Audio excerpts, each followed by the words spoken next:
It's the Monday Mirror edition of Main Street Sports Today, presented by the Tennessee Orthopedic Alliance of Columbia.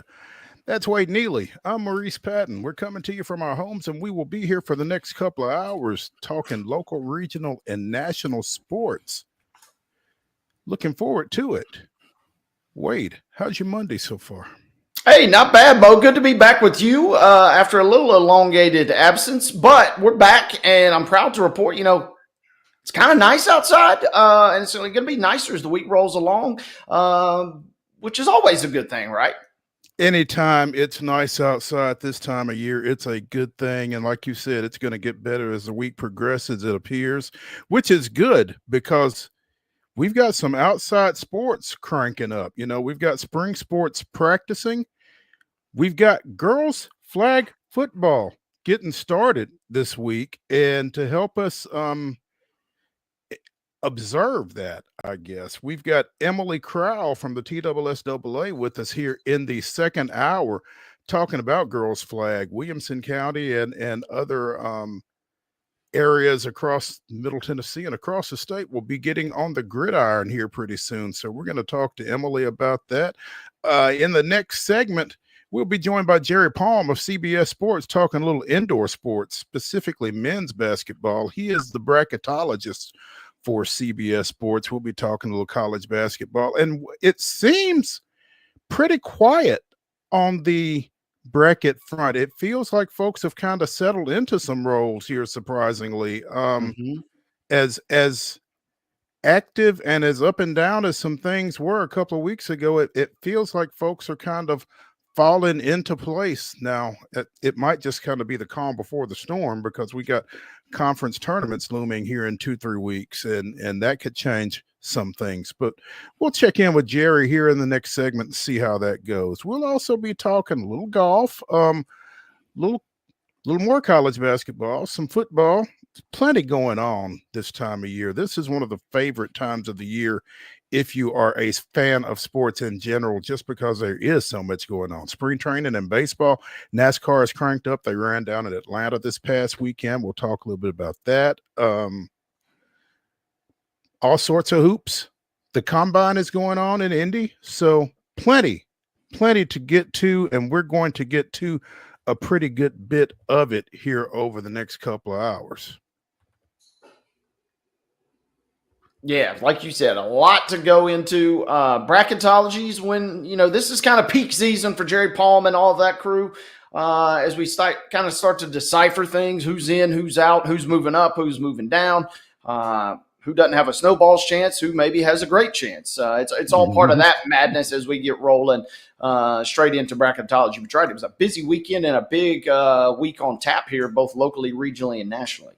No doubt. So, let's go ahead and roll into it. Let's get it started like we always do about this time with this weekend's results and today's schedule on the rundown. This is the rundown. Lock and load, boys and girls. The Monday Rundown is here. But before we get into the rundown, I want to remind you that it's brought to you every Monday by our friends at Zion Christian Academy. ZCA offers a faith-based, Christ-centered education right here in Murray County. So give them a call today at 931-388-5831 or visit online at zioneagles.org and schedule an appointment today. That's Zion Christian Academy, prepared for college, equipped for purpose. Let's start with some girls basketball scores from Friday night. These are all postseason games, obviously. East Nashville with a 78-2 win over KIPP Nashville. 78-2, yes. Do not adjust your sets. Christ Presbyterian Academy defeated Father Ryan 51-37.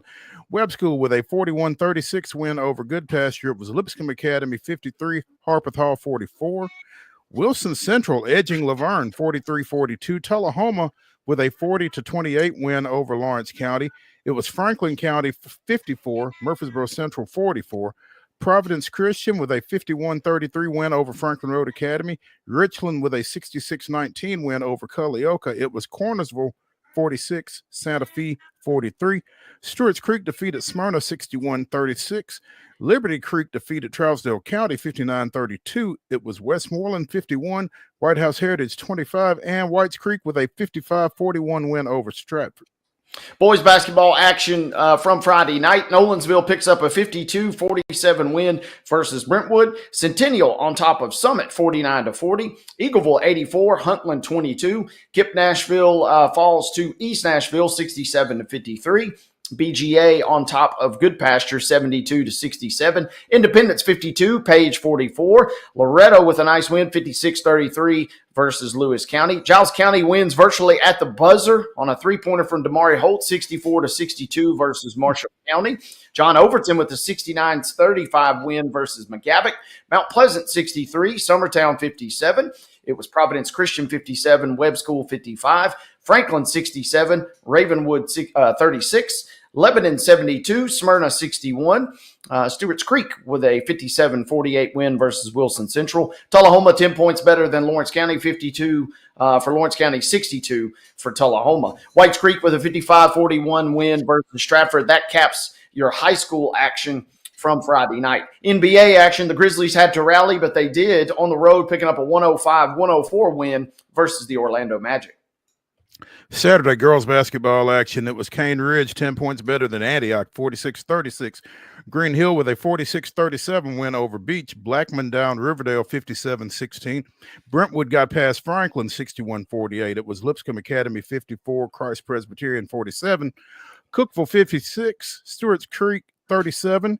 Good Pasture defeated Franklin Road Academy 65-58. Eagleville with a 49-38 win over Huntland. Hillsboro defeated Overton 65-50. Kenwood 52, West Creek 34. It was Maplewood 46-43 over Lawson.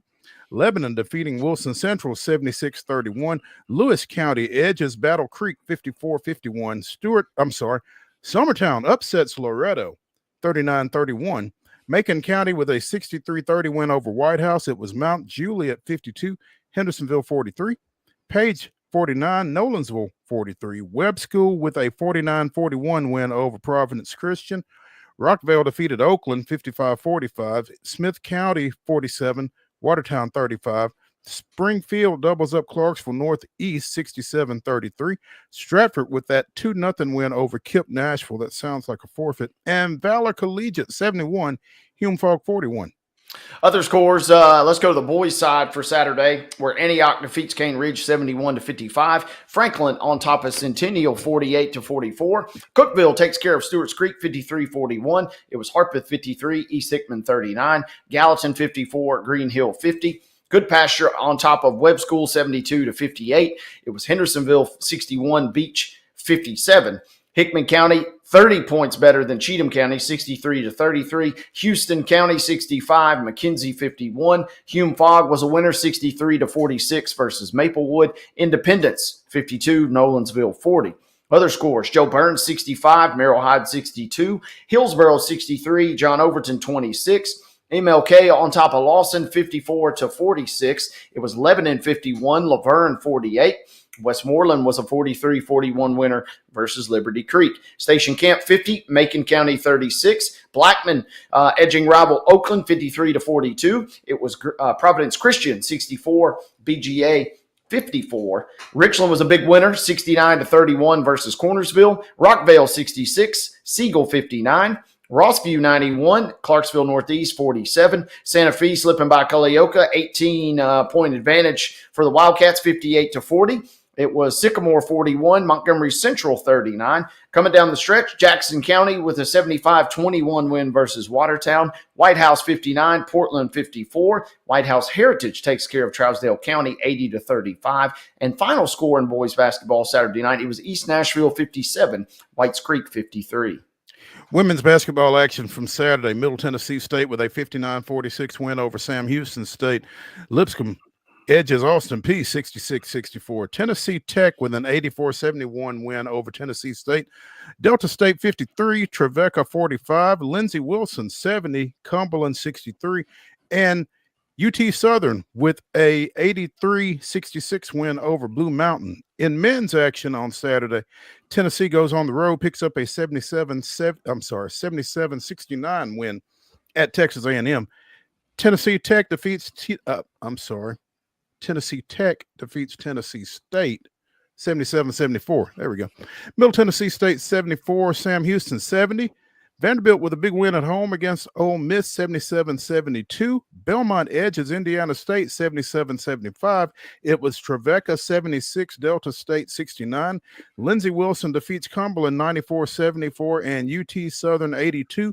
Blue Mountain, 72. On the pitch, the Nashville Soccer Club and the New England Revolution played to a scoreless draw. On the ice, it was the Preds coming back from that Four Nations layoff and picking up a 2-1 win over the Avalanche. Other action from the weekend. Let's go to Sunday. Let's go to college basketball. Women's action. It was Tennessee 86, Florida 78. South Carolina takes care of Vanderbilt 82-54. Murray State on top of Belmont 83-78. Athletes Unlimited from Saturday. Team Caldwell defeating Team Harrison 82-79. Close game there. And it was Team Segrist 84. Team Sims 76. Sunday action, not quite as nice to the Preds. They fall to the Devils. 5-0 was your score. Sunday also not kind to the Memphis Grizzlies, who fall to the Cavaliers 129-123. Girls basketball action today. 4 o'clock start for Overton and Antioch. At 6, you've got Beach and Hendersonville. Hollow Rock, Brewston, and Houston County square off at 6. Also at 6, it's Hume Fogg at Lawson. Lawrence County taking on Murfreesboro Central. Franklin takes on Nolansville out at Page. Rossview is at Springfield. Stewart's Creek plays Wilson Central. At 6:30, Kenwood takes on Dixon County. 7 o'clock start for Hillsborough and Cane Ridge. At 7:30, Kirkwood takes on Clarksville. Green Hill is at Mount Juliet. Brentwood faces host Page. Maplewood faces Valor Collegiate. And at 8 o'clock, Clarksville Northwest is at Henry County. Other games tonight on the boys' side, one beginning at 5:30 as John Overton takes on Cane Ridge. At 6 p.m., you can see Summertown taking on Lewis County. Also at 6 will be Oakland versus Siegel. One game at 6:30 tonight. That's West Creek versus Dixon County. At 7:30, it'll be Cheatham County versus East Hickman. Other 7:30 games include Eagleville versus Moore County. Loretto will be at Mount Pleasant. It'll be Blackman versus Rockvale. 8 o'clock tip-offs tonight as Kenwood at Henry County, MLK versus Hume Fogg. And at 8:30 this evening, Antioch versus Hillsborough. Men's college basketball tonight. Couple of local squads going to duke it out. It'll be Austin P playing host to Lipscomb. That game gets underway at 6 p.m., and you can see that game on ESPNU. That brings us to the end of the Monday rundown. And ladies and gentlemen, let's kick off the rest of the show.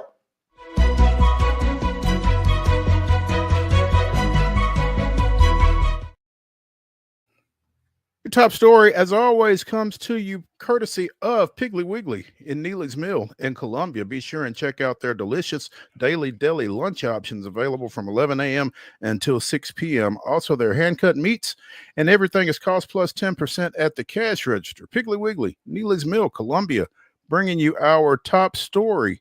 Blades Brown made the cut down in Mexico, which meant that he got to spend a little longer brushing up on his Spanish that he took 4 years of at Brentwood Academy. That was the maybe second biggest development of the weekend for Blades after making the cut. He finished tied for 34th in that field with a 9-under performance for the 4 rounds.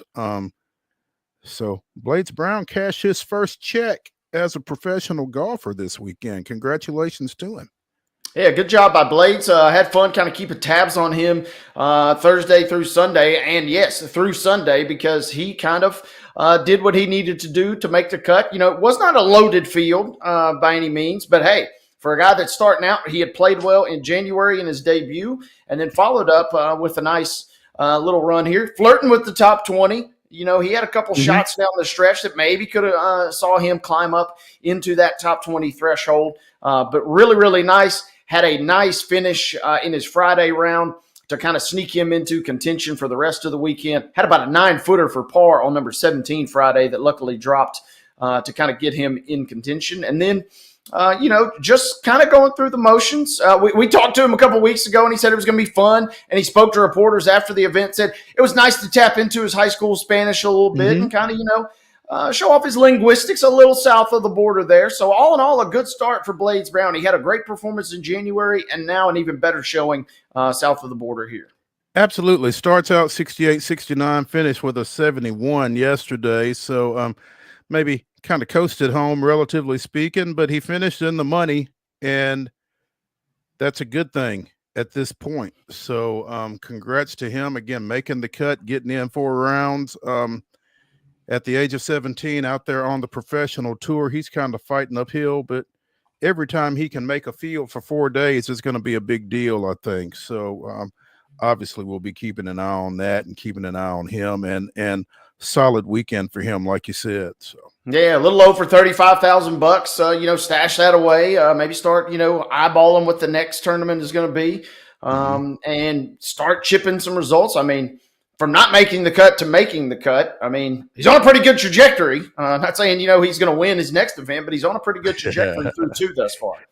Well, like you said, he kind of flirted with the top 20 there for a while and then kind of fell off the last couple of rounds. But I think that's the next goal, I would imagine, would be to get a top 20 finish and then just try to kind of climb that ladder a little bit. And as is the case in so many sports and in so many instances, it's not going to be linear for him. But, seeing those little improvements, meeting those little goals and that kind of thing, you got to kind of pique his confidence a little bit there. So, it's a story that you just kind of root for. Him having the courage to kind of bet on himself in this situation instead of playing it safe and going the collegiate route. He's like, I'm gonna go out here and give it a shot and see what happens. So obviously wish him the best, and we'll see if we can get him on again here pretty soon. So Blades Brown ties for 34th down at Mexico. Again, $35K for the weekend. That ain't bad.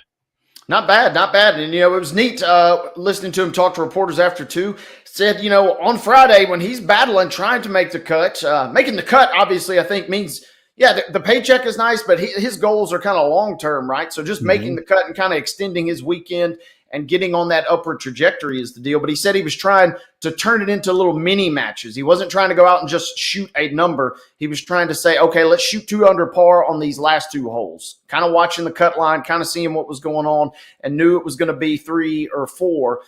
So he was happy to kind of get in with his score there. But he said he kind of kept it in control and kind of said, okay, let's just shoot 2 under par on these last 2 holes. And I mentioned making that big par, about a 9-footer on number 17, is one that probably swung him in that direction. So, props all around. Good job for the youngster. Absolutely. Let's take a break here on Main Street Sports today, presented by the Tennessee Orthopedic Alliance of Columbia. When we come back to the Monday Mirror, we'll be joined by Jerry Palm of CBS Sports, talking a little NCAA men's basketball bracketology. Stick around.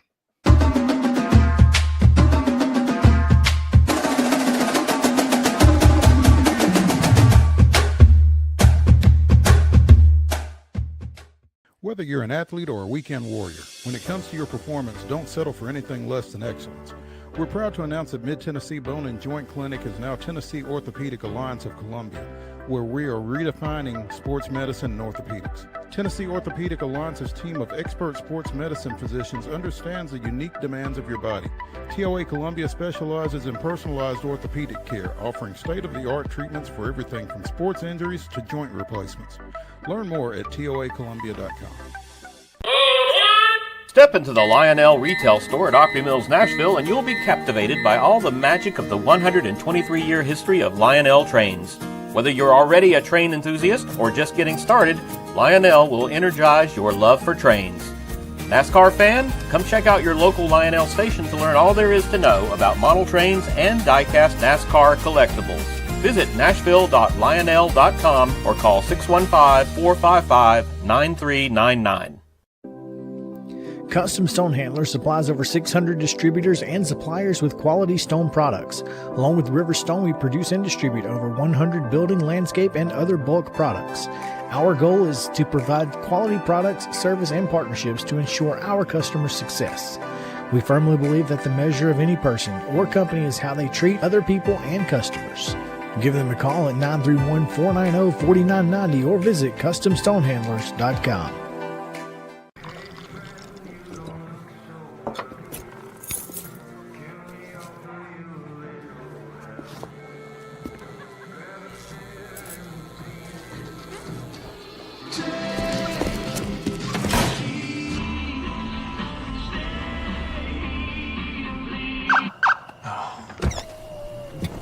You're seeing the signs too, right? What signs? So Busy Bee is a very close-knit family. We fight just like every family does. We have arguments, but we always come out with a solution to the problems. We don't just fight about what we want, we fight about what customers need. We want to make sure that every customer we go to is more than satisfied. And that doesn't just start whenever we show up at their door, that starts when we show up every day at work. We want to make sure that we are serving our customers to the best of our ability.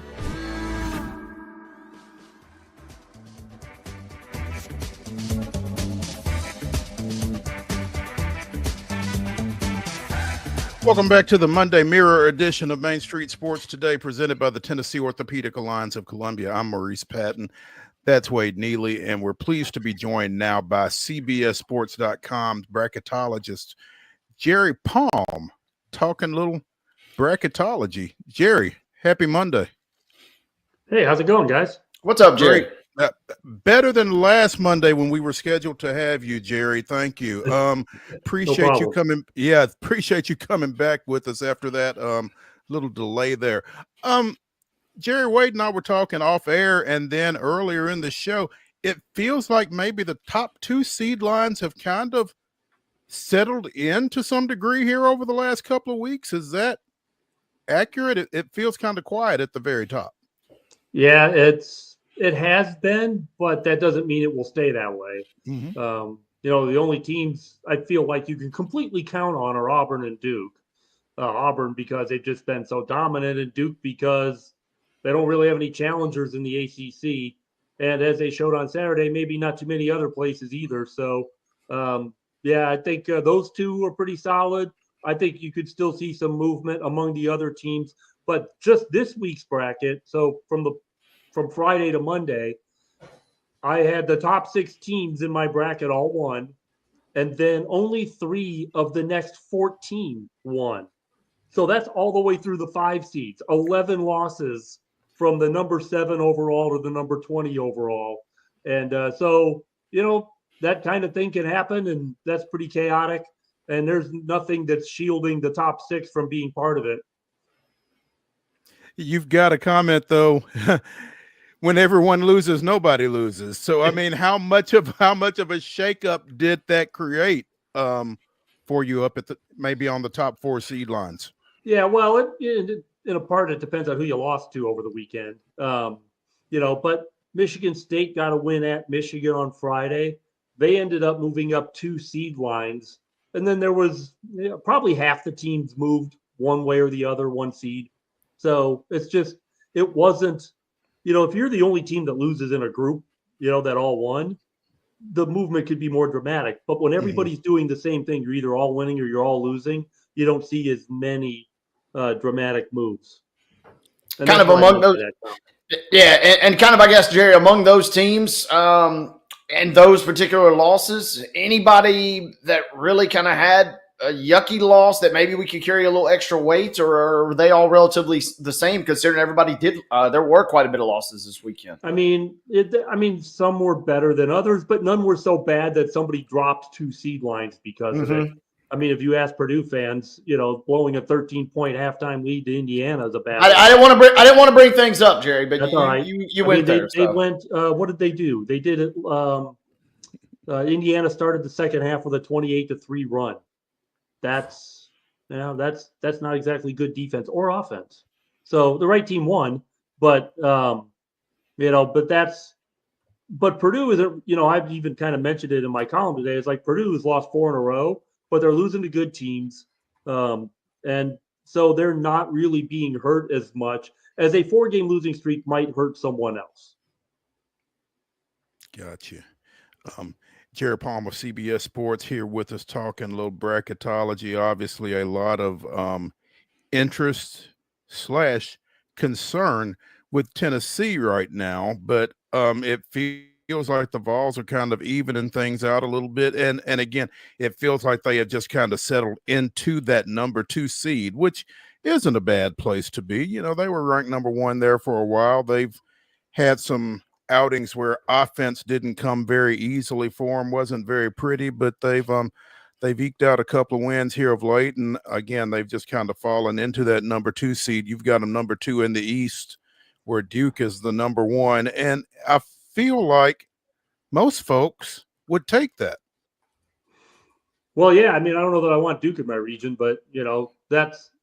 But you can't really be in a region with the other SEC teams unless something, like balancing the bracket causes it to change. But I actually had a bracket like that where Tennessee was in the same region as one of the number ones because I had to do something to balance the bracket. But yeah, but I don't know that Tennessee is settled. I mean, there's a lot of basketball left to play. They still get, I think, Alabama at home. There's the SEC tournament where everyone takes a loss except the team that wins. So, how far do you go? Who do you beat before you get beat?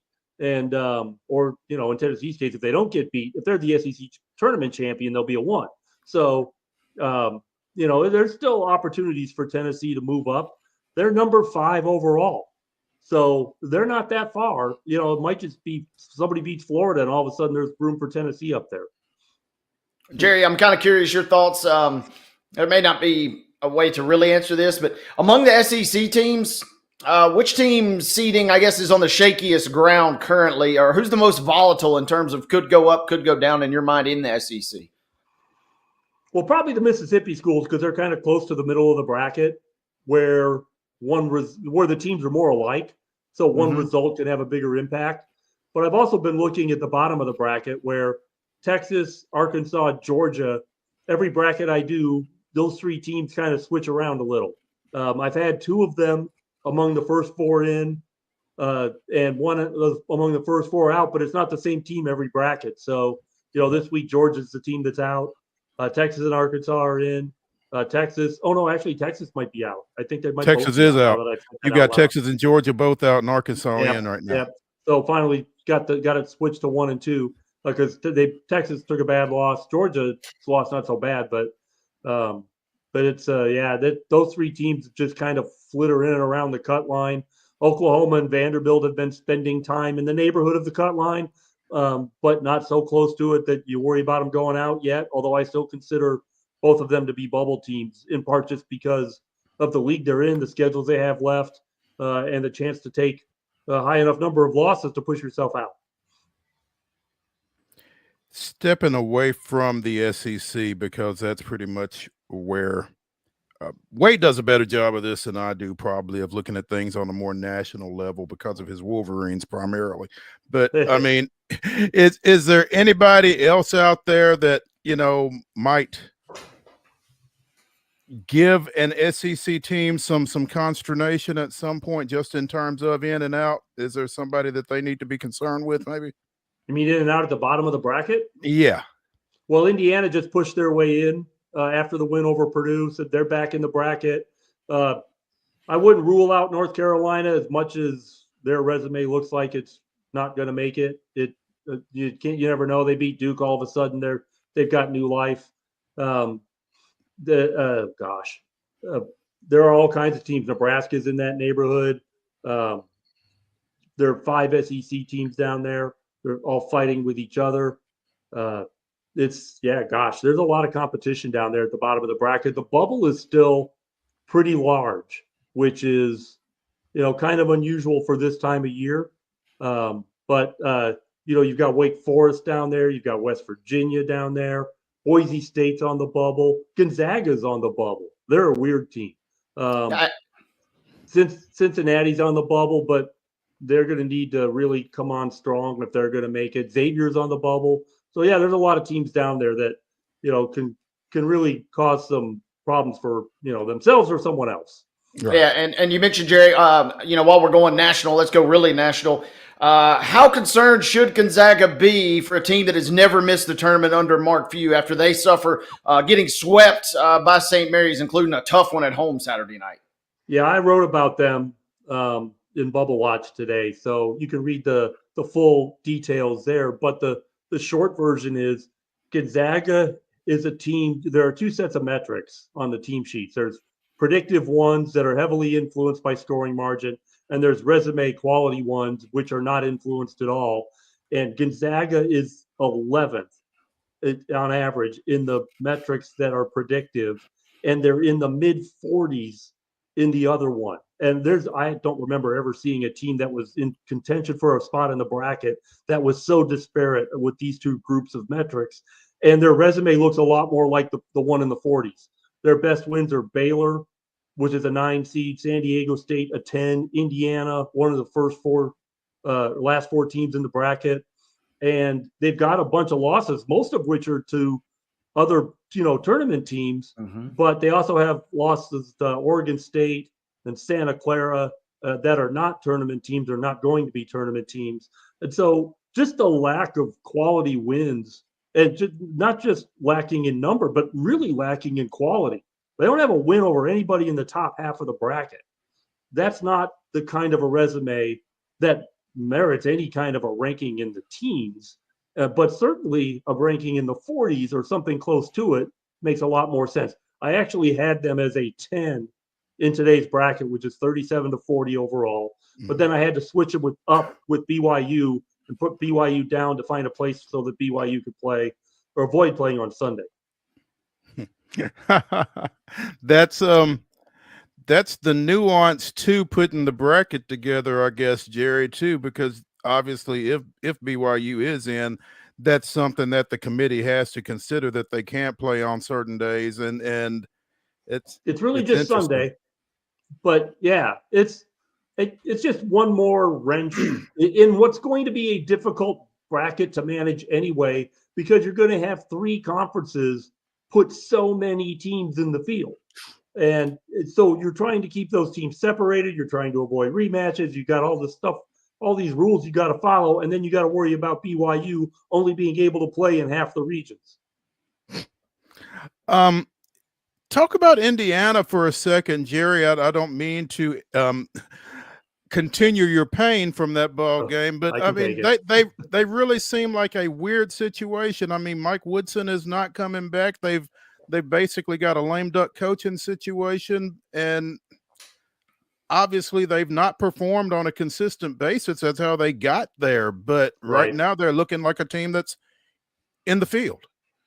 Well, they're one of the last four in. So, Indiana can't just rest on their laurels. They've got to go out and continue to win. They're 4-11 in quad one games. They have no losses outside of that group, but that's still not a very good mark. But they've got, Michigan State on the road. They got Purdue at home. I mean, that's one of those four, though, is Penn State. That's not a tournament team. So that's, not all quad one wins are the same, right? There's a big difference between winning at Michigan State and winning at Penn State.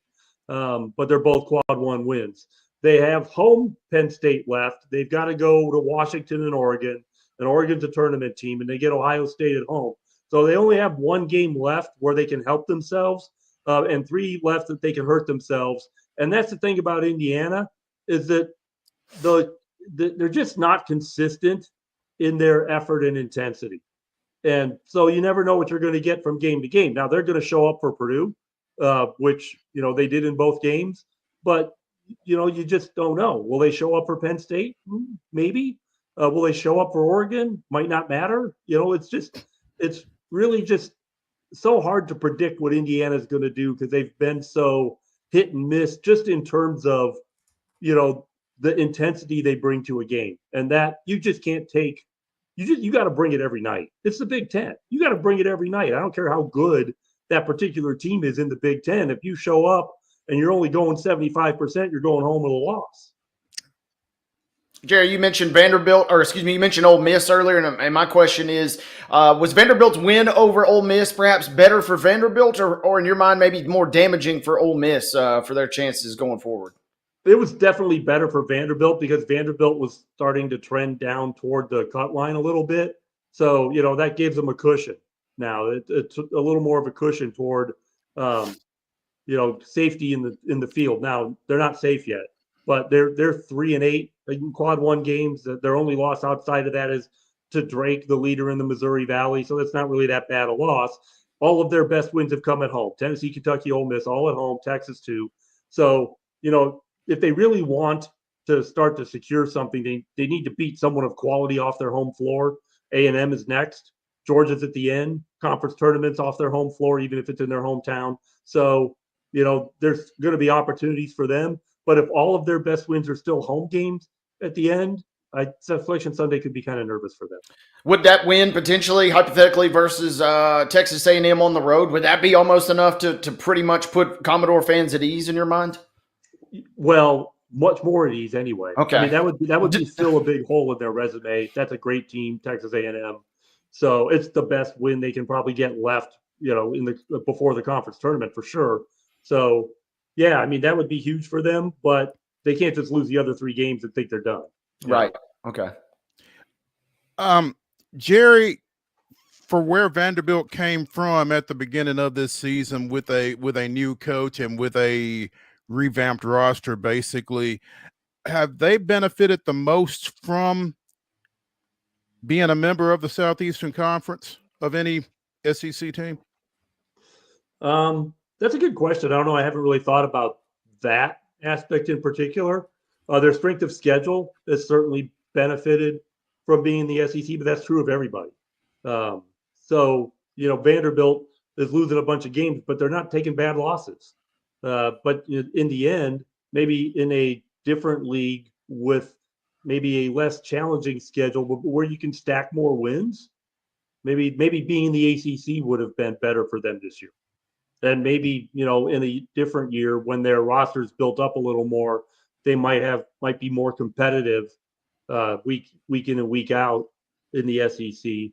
So I don't know. I don't know how much they've actually benefited from it because they're taking a lot of losses, but they aren't taking any bad losses. So at least that's good. We talked about the Missouri-Alabama game midweek and how big a win that was for Missouri, obviously, even though a number of analysts kind of picked that win for the Tigers.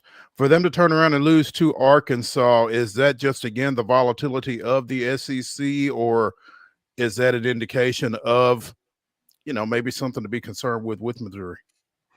Oh, I don't know. They've been pretty consistent. I mean, obviously, Arkansas really needed that game and may have brought a little extra juice to it. Arkansas is in desperation mode and Missouri is not. And even if you're playing hard, there's a difference between being desperate and just playing hard. So I just think that, Arkansas needed it more and went out and got it. I don't know that it's any indictment of Mizzou. And obviously just needing the game and, doesn't mean you're always going to get it. And certainly Mizzou was good enough to win, but Arkansas is in desperation mode and they were able to get one. Jerry, real quick, I wanted to ask too, other end of the state, but Memphis kind of sits in an interesting spot after had an overtime loss to Wichita State. Just one game up in the regular season. Does Memphis need to do a little bit more solidifying in your mind, or is the primary goal just still kind of staying the course in American play in your mind? Yeah, that's another team with a really disparate gulf between the resume metrics and the metrics that are margin of victory influence. And Memphis does a lot better in the resume metrics where they're in the teens versus in the 40s of the net and KenPom and those metrics. And that's because they don't win by enough. They win a lot, but they don't win by enough. That's really shouldn't matter, right? And the committee says that doesn't matter. It's results oriented. Well, we'll see what they do with Memphis because Memphis has a lot of good wins. They've got 2 bad losses. Wichita State's not that great, but the other 2 are quad 3. I think Memphis, first of all, Memphis has to stop losing to teams that it shouldn't lose to, which is almost everybody. And then they'll be fine. But I'll be really curious to see what kind of a seed Memphis gets, even if they win all the way out, because there's nobody left on their schedule that helps them at all. Jerry, you've got UConn as a 9 seed right now going west. Has there been a defending national champion that's been a double-digit seed the following year? Oh, off the top of my head, I can't think of one, but probably. I haven't looked. We probably had a defending champ not even show up the next year. But I haven't got it off the top of my head. Yeah. And I really need to go, guys. I have another commitment. I'm sorry. Oh, okay. Well, Jerry, we appreciate your time, man. Thanks. All right. Thank you. Thank All you, right. Jerry. Let's take a break here on Main Street Sports Today. When we come back, we'll continue the Monday Mirror, talking a little bit more basketball. Stay tuned.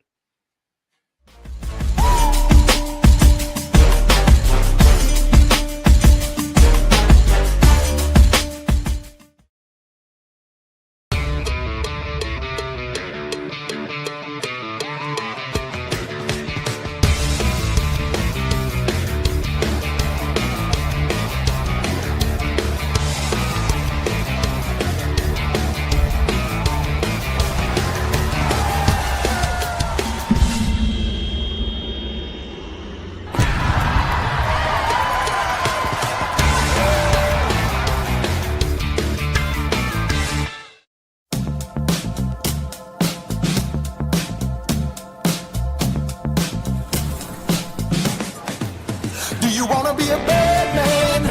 Yes, you do. Do you want to taste sweet salvation underneath the summer moon? Do you need another hand now? Yes, you do. Go see Miss Josie down on Columbus Avenue. All right, Columbus Avenue. At Delta Dental of Tennessee, we know our success begins and ends with providing superior quality service, and that includes serving those who need it most. This year, we're celebrating 25 years of giving back to the community we call home. Delta Dental, along with our Smile 180 Foundation, supports Tennessee's dental colleges and oral health education, children's hospitals, free and reduced cost dental clinics, and other like-minded charities. Here's to the next 25 plus years of ensuring healthy smiles.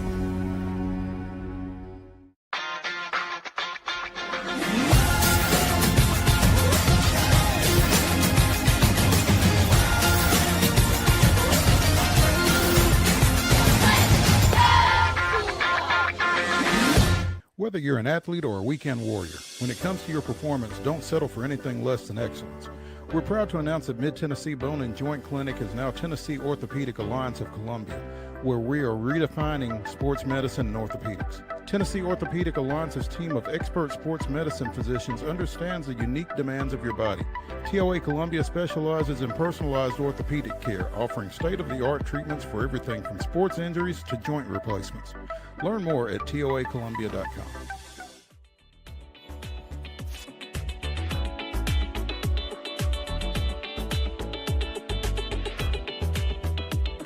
Monday Mirror continues here on Main Street Sports Today, presented by the Tennessee Orthopedic Alliance of Columbia. That's Wade Neely.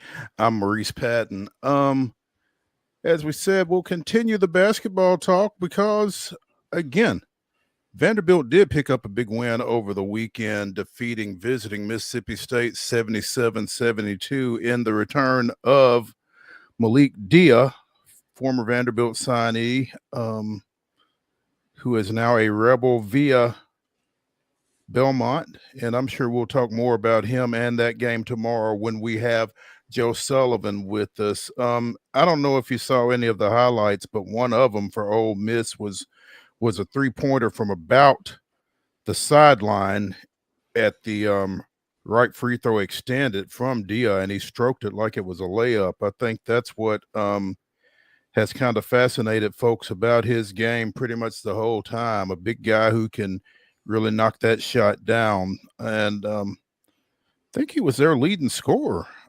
Saturday night.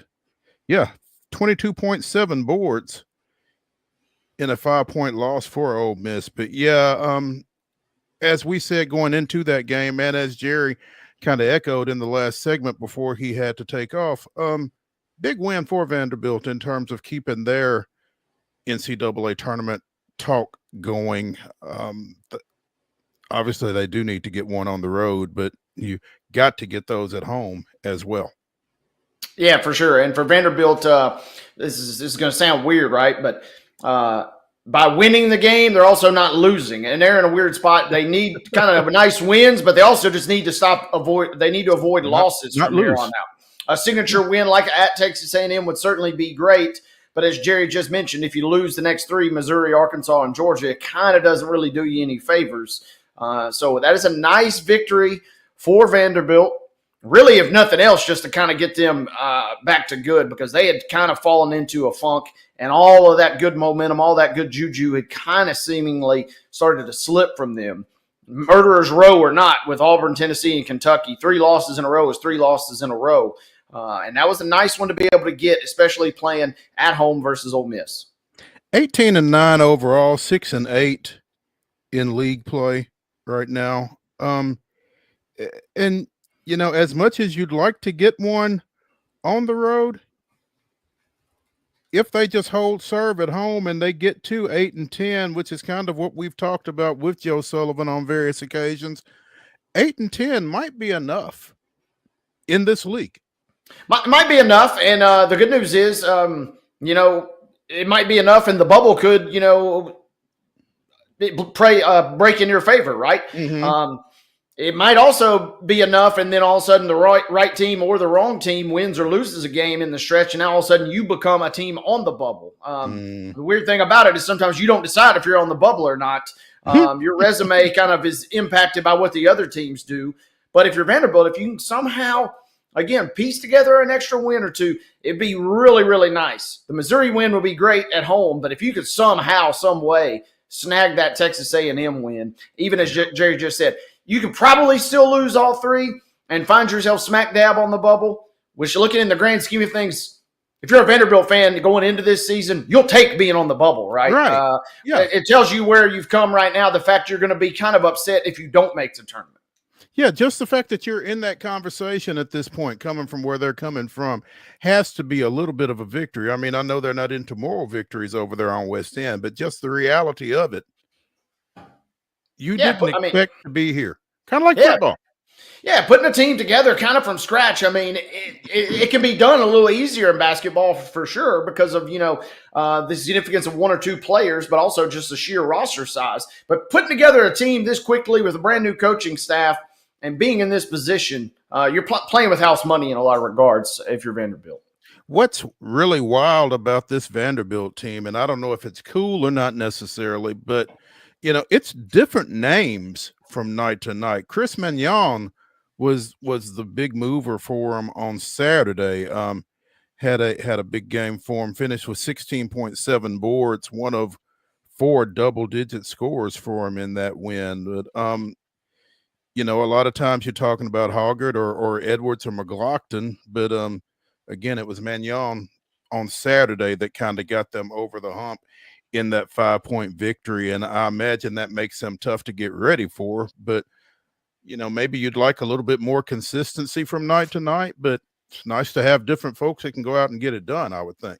You would think so, but I mean, I think that's also kind of the function of the roster turnover. You haven't had a chance to go out and get your one guy, right? You haven't had a chance to go out and get those 2 or 3 studs, and it has to be. If there wasn't this team effort across the board from Vanderbilt and Byington in his first season, I don't think we're having this conversation at all. This is a team that is kind of rising tide lifting all boats, to use a phrase there, because they have to. It's not a function of the team. Yeah, they're all piecing together well and everybody's having fun and being a great teammate, but they kind of have had no choice because of the turnover. Give them another year or two when they have an extra superstar here and there. And then, you know, then you can kind of approach your game plan, your roster management a little differently. But for now, it's all hands on deck, to say the least, and it's been fun to watch. Not sure Chaz Lanier could have picked a better time to have his signature game. 30 points, 8 threes at College Station on Saturday in Tennessee's 77-69 win, in a game that, you know, when we talked to Ben McKee on Thursday, obviously had some concerns written all over it just because it's a road game and it's College Station, and, you know, it had, you know, rock fight type of vibes coming from it. So to go in there and actually get some offense and for him to be out front with that had to be nice for Tennessee folks to see. Ain't no doubt. And this was a good one. This was a fun one. And I was in the Pacific time zone this weekend, so the 9 a.m. start time was a little jarring for me. But I'll tell you what, there were a lot of folks tuned in and watching Tennessee. Every TV that I walked by, more often than not, on Saturday morning had Tennessee on. And there were, you know, a lot of folks paying attention to that game because it's a national implications, a top 10 battle. And Tennessee kind of flexes its muscle. This is still a team that when it's playing at its absolute best can be in the discussion of an Auburn Duke type situation. They haven't been playing at their best for a long, long time, but when they do, these are the types of performances and these are the types of wins that they are certainly capable of. That was a nice victory for the Vols on the road. Yeah, that's one that gets your attention. It's like it's almost that rumors of Tennessee's demise have been greatly exaggerated. Maybe I don't know if you go that far, just because we've seen what they can be when they're not at their best. But yeah, this was kind of vintage Vols Saturday there. Zakai was 16 and 7 assists. Gainey with 14 off the bench, and you got to like that as well. And they were 13 of 27 from behind the arc. The ball going through the hole makes everybody feel better.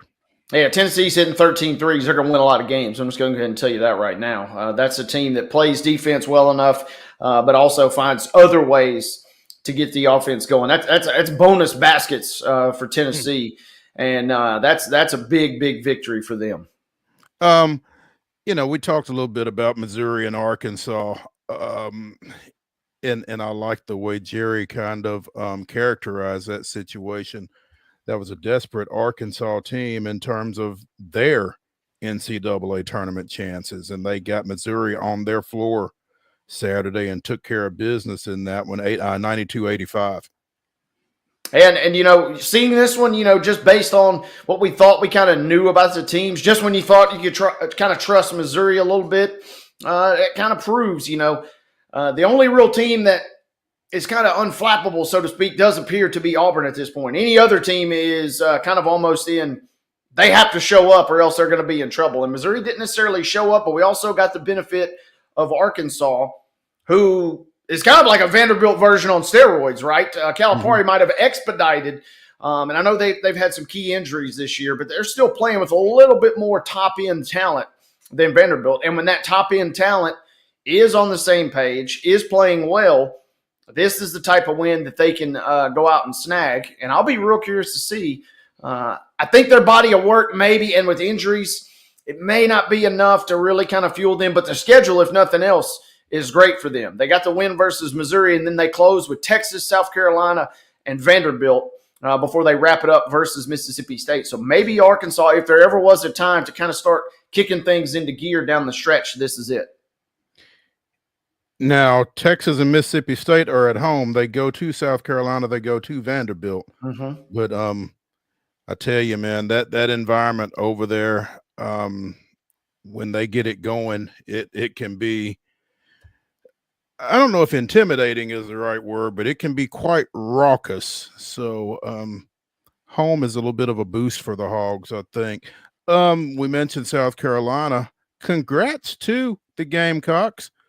Finally won one over the weekend. They got Texas. Yeah, and Texas has got, man, that's one team we did not get a chance to really tap into with Jerry, because Texas has got to be on major alert right now.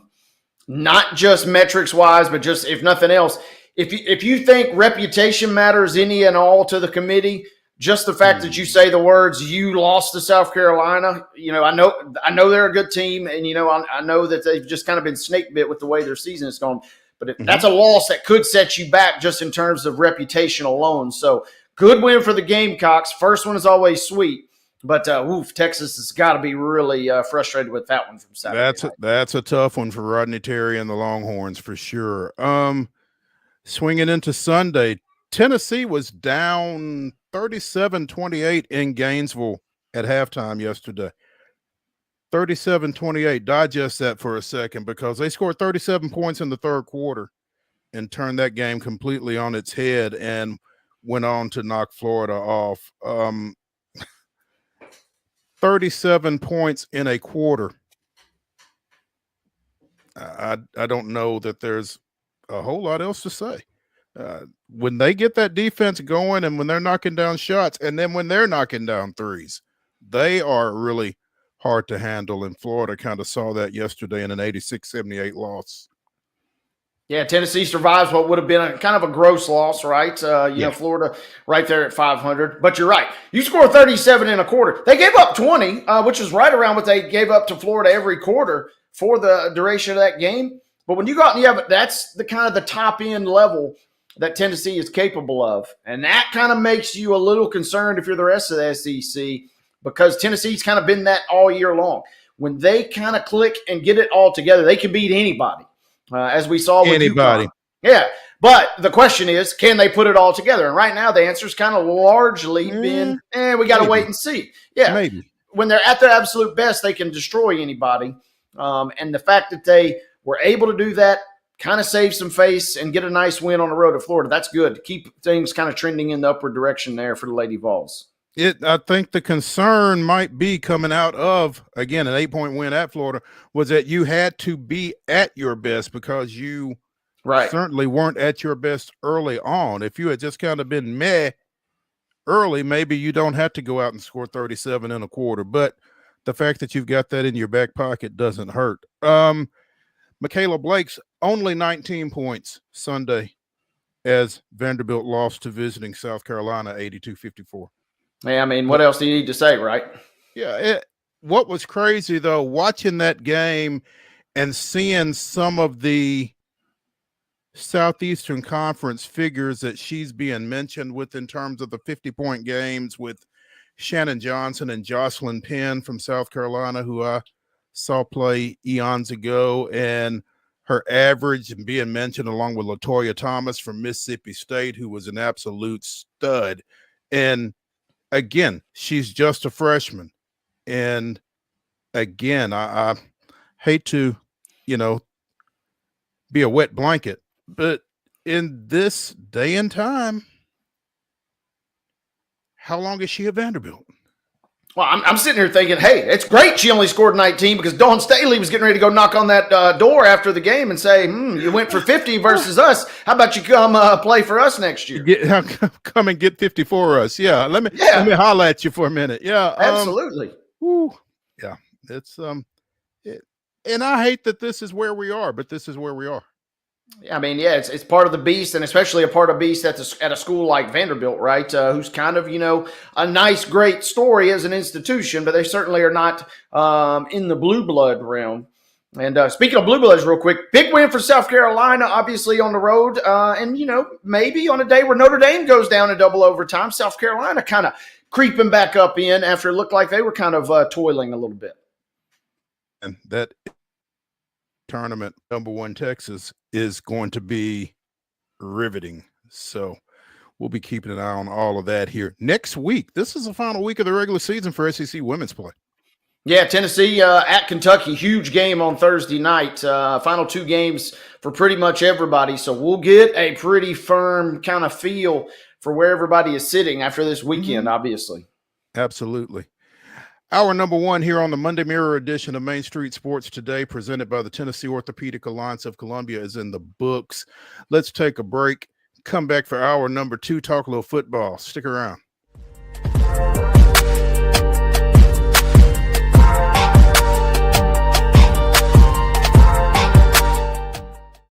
Hi, I'm Dr. Vilay Saisuka, CEO and founder of Premier Foot and Ankle Centers of Tennessee here in Murfreesboro. We offer foot and ankle care from ingrown toenails to diabetic foot wounds. We also fix ankle fractures and things like that. Call us today to schedule an appointment. We look forward to seeing you. Because here at Premier Foot and Ankle, we believe that the journey begins with happy feet. Whether you're an athlete or a weekend warrior, when it comes to your performance, don't settle for anything less than excellence. We're proud to announce that Mid-Tennessee Bone and Joint Clinic is now Tennessee Orthopedic Alliance of Columbia, where we are redefining sports medicine and orthopedics. Tennessee Orthopedic Alliance's team of expert sports medicine physicians understands the unique demands of your body. TOA Columbia specializes in personalized orthopedic care, offering state-of-the-art treatments for everything from sports injuries to joint replacements. Learn more at toacolumbia.com. Jones & Lang Sporting Goods here in Columbia has been outfitting teams, officials, and anybody else from T-ball to college for 50 plus years. Be sure and check them out at 931-388-8060 or online at jonesandlang.com. Jones & Lang Sporting Goods, the look of a winner. Zion Christian Academy, zioneagles.org or 931-388-5731. You can schedule your appointment. Go tour their campus. It is beautiful over there, and you're definitely going to want to see it. Again, it's zioneagles.org. Give them a call, 931-388-5731, and schedule your tour today. Custom Stone Handler supplies over 600 distributors and suppliers with quality stone products. Along with River Stone, we produce and distribute over 100 building, landscape, and other bulk products. Our goal is to provide quality products, service, and partnerships to ensure our customers' success. We firmly believe that the measure of any person or company is how they treat other people and customers. Give them a call at 931-490-4990 or visit CustomStonehandlers.com. Piggly Wiggly, located in Neely's Mill Shopping Center, is Columbia's locally owned and operated Cost Plus 10 grocery store dedicated to serving the community with low prices and smiling faces. Piggly Wiggly offers fresh, hand-cut meats daily as well as daily hot plate lunches from their deli counter. You're certain to see smiling faces and a helping hand when you're here at Piggly Wiggly. Come by and check out our fresh produce, high-quality meats, and more. Down home, down the street, we'll see you at the Pig.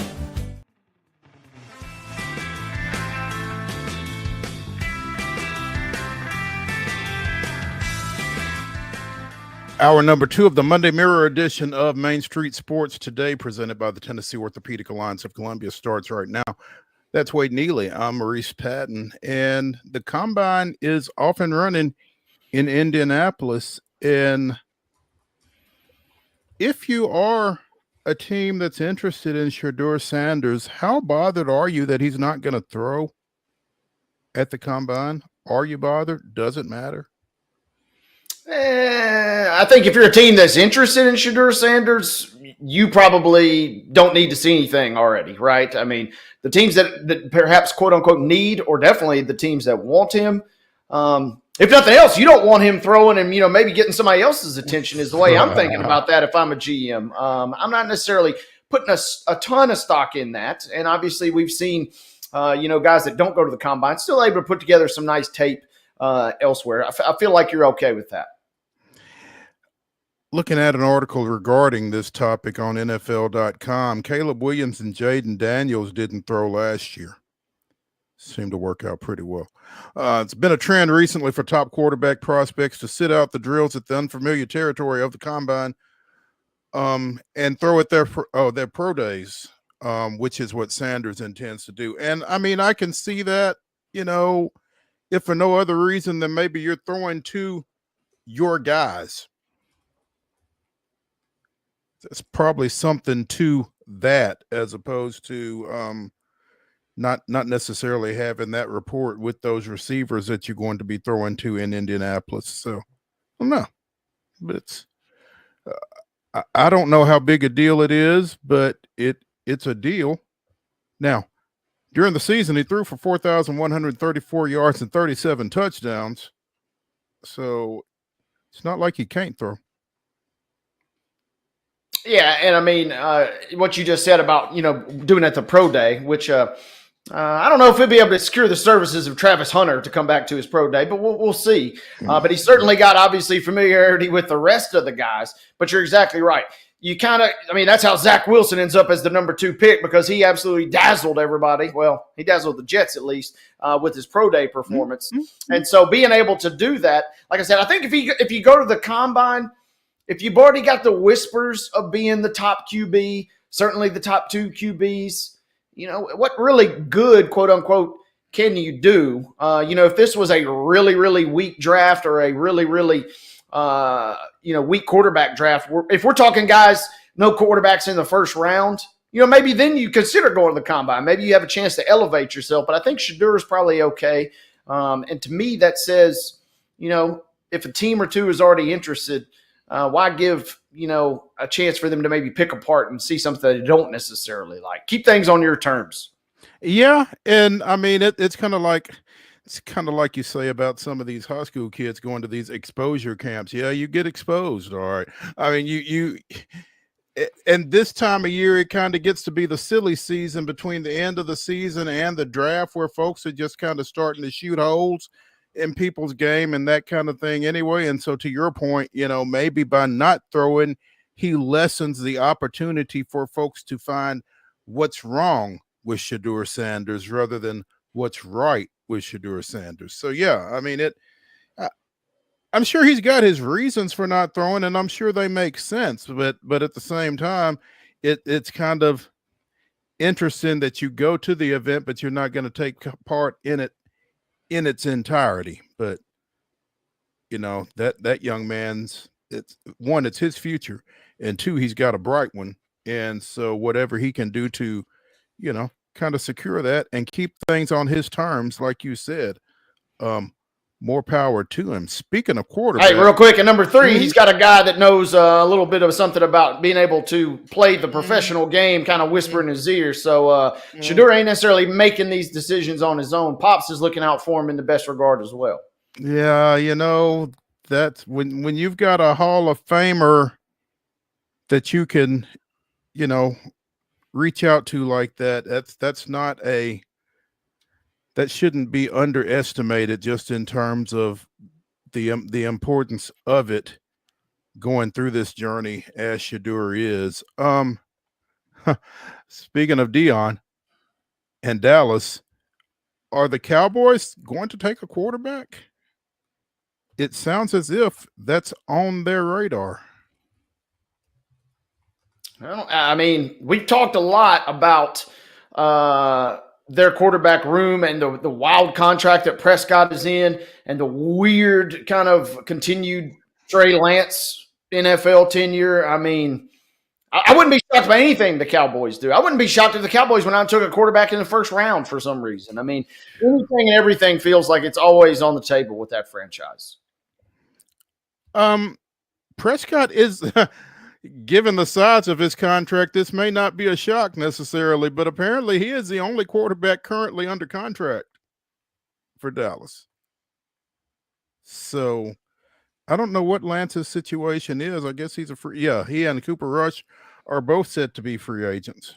So, well, then, yeah, you got to draft one. I mean, unless you're just going to sign somebody, off the scrap heap. And if you're Dallas, maybe, especially Prescott, has been injured at various points in his career. Maybe you grab somebody a little bit later, see if you can develop them. And if nothing else, if you can develop them, you kind of turn one of those two guys, whether it's Prescott or whoever you draft, you turn a little draft capital out of the deal there down the road. That's wild that is where they are, that they've only got one quarterback signed at this point. And Dak is coming off an injury. So, right.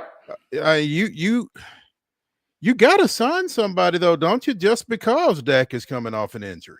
And I don't know that he's going to be ready to go through preseason or OTAs or whatever else. Somebody's got to run things.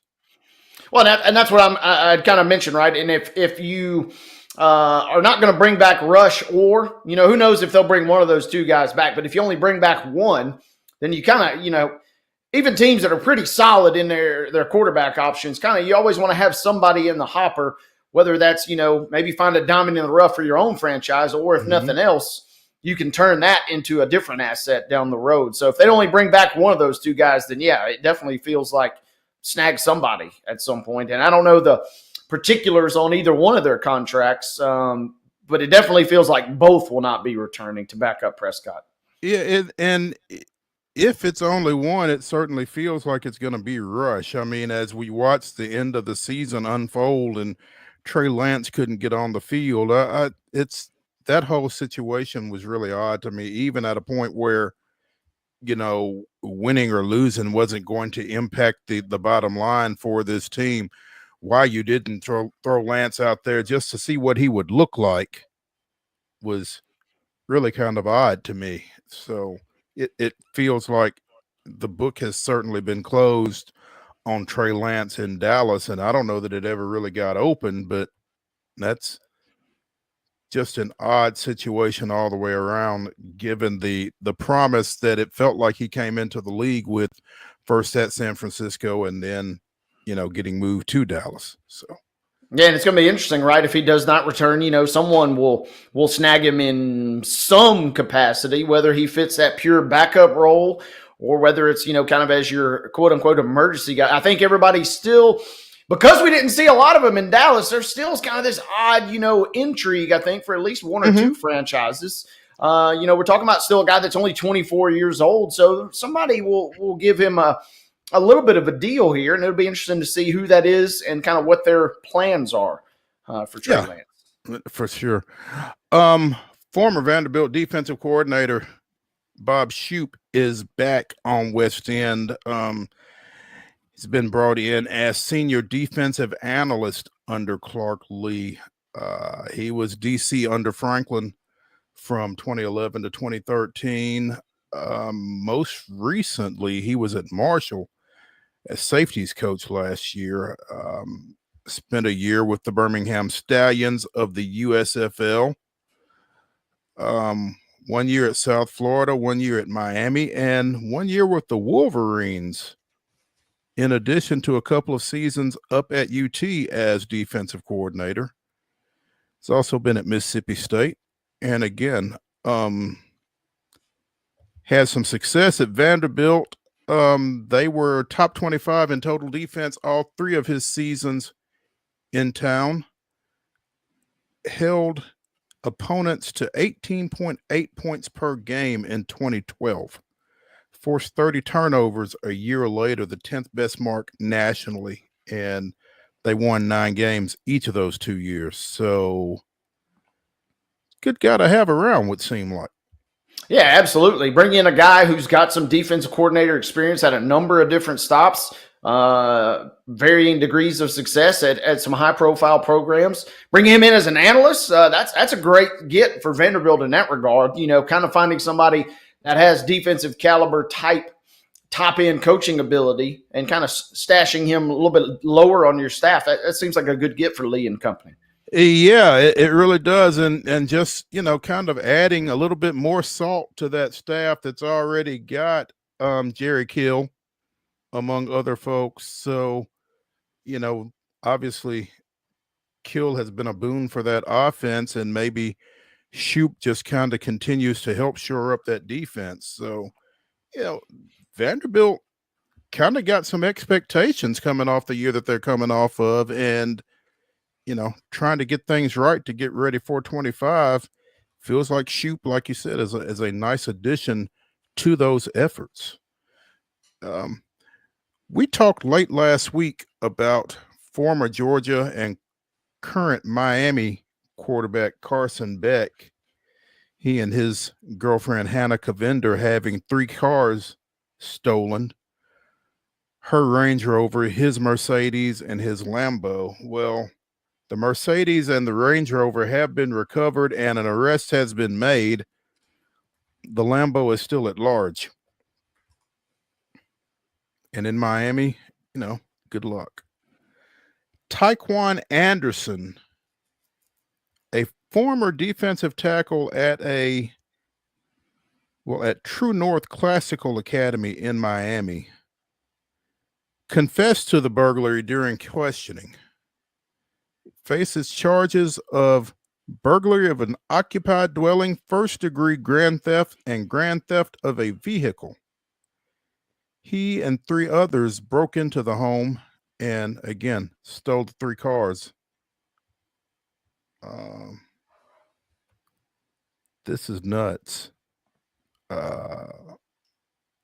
It's just amazing to me, the whole situation. Again, Beck getting a Lamborghini once he signed his NIL deal at Georgia. Was a lot made of that at the time, and guess he took it with him to Miami and picked up another one. And been a lot of high-profile thefts in and around Miami here over the last few months, and I don't know if this is connected to that or not, but it's wild times in Miami.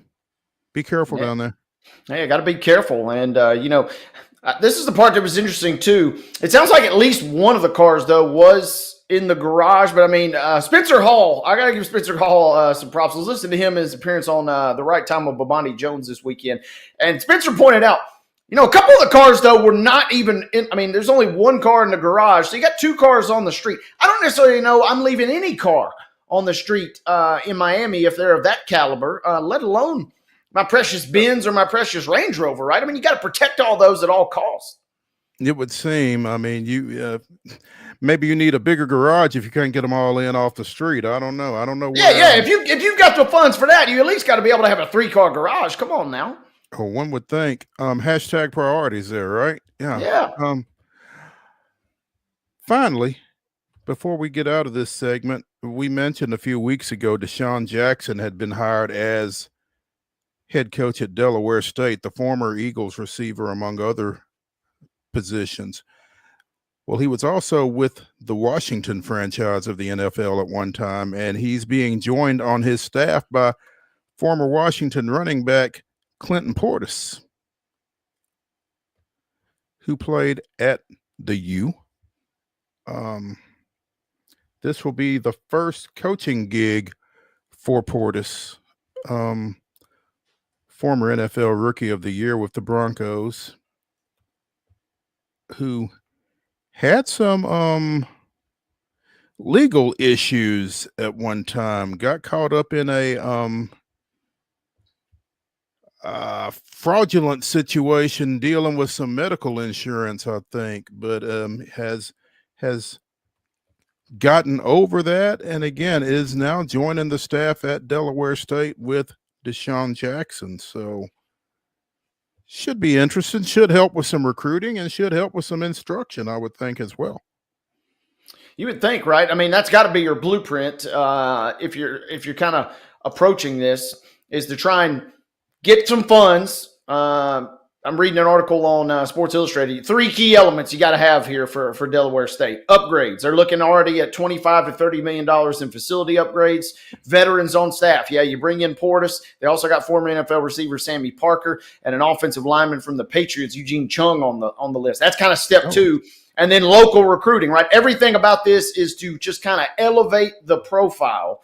And then just kind of draw the buzz. I said it from the jump. These hires, especially at these smaller schools that have not had a great track record, especially Delaware State, who's been really, really bad, the goal is to try and just build the buzz and kind of just restore a little sense of pride. And, you know, by doing this, you're kind of following a nice little blueprint. And it'll be interesting. I think some folks will kind of be, if nothing else, keeping tabs. You know, you see how Deshaun and company kind of do as a member next year up in Delaware State. I'm intrigued to know whether or not Delaware State and Norfolk State play each other. You would think that they do, but I don't. Yeah, you got to draw up a former NFL standout classic of some sort, right? No doubt. Yeah, I mean, you got to get. Would Deshaun and Vic have been in Philadelphia at the same time? Late? I don't know. We got to check on that. We got questions. We need to try to get answers. And as we close out this segment, we will do that.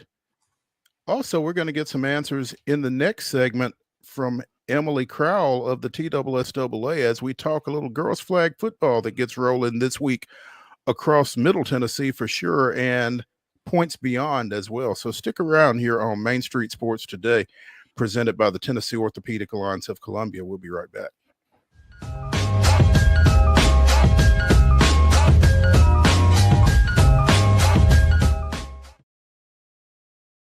Hi, I'm Riley, a certified physician associate here at Premier Foot and Ankle Centers of Tennessee.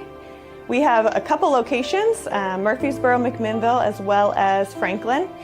We treat people of all ages. We're excited to get you back on your feet and hope we can help you today. Call us today to schedule an appointment. We look forward to seeing you. Because here at Premier Foot and Ankle, we believe that the journey begins with happy feet.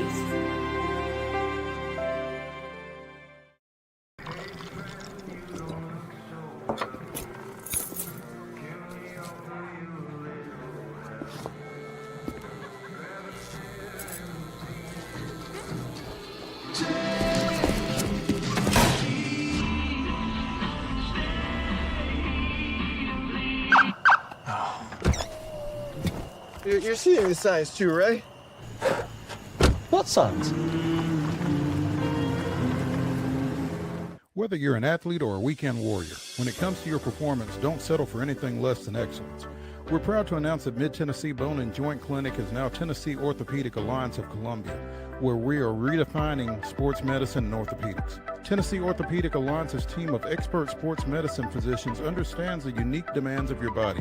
TOA Columbia specializes in personalized orthopedic care, offering state-of-the-art treatments for everything from sports injuries to joint replacements. Learn more at toacolumbia.com. Jones & Lang Sporting Goods here in Columbia has been outfitting teams, officials, and anybody else from T-ball to college for 50 plus years. Be sure and check them out at 931-388-8060 or online at jonesandlang.com. Jones & Lang Sporting Goods, the look of a winner. Zion Christian Academy, zioneagles.org or 931-388-5731. You can schedule your appointment. Go tour their campus. It is beautiful over there, and you're definitely going to want to see it. Again, it's zioneagles.org. Give them a call, 931-388-5731, and schedule your tour today. Piggly Wiggly, located in Neely's Mill Shopping Center, is Columbia's locally owned and operated Cost Plus 10 grocery store dedicated to serving the community with low prices and smiling faces. Piggly Wiggly offers fresh, hand-cut meats daily as well as daily hot plate lunches from their deli counter. You're certain to see smiling faces and a helping hand when you're here at Piggly Wiggly. Come by and check out our fresh produce, high-quality meats, and more. Down home, down the street, we'll see you at the Pig.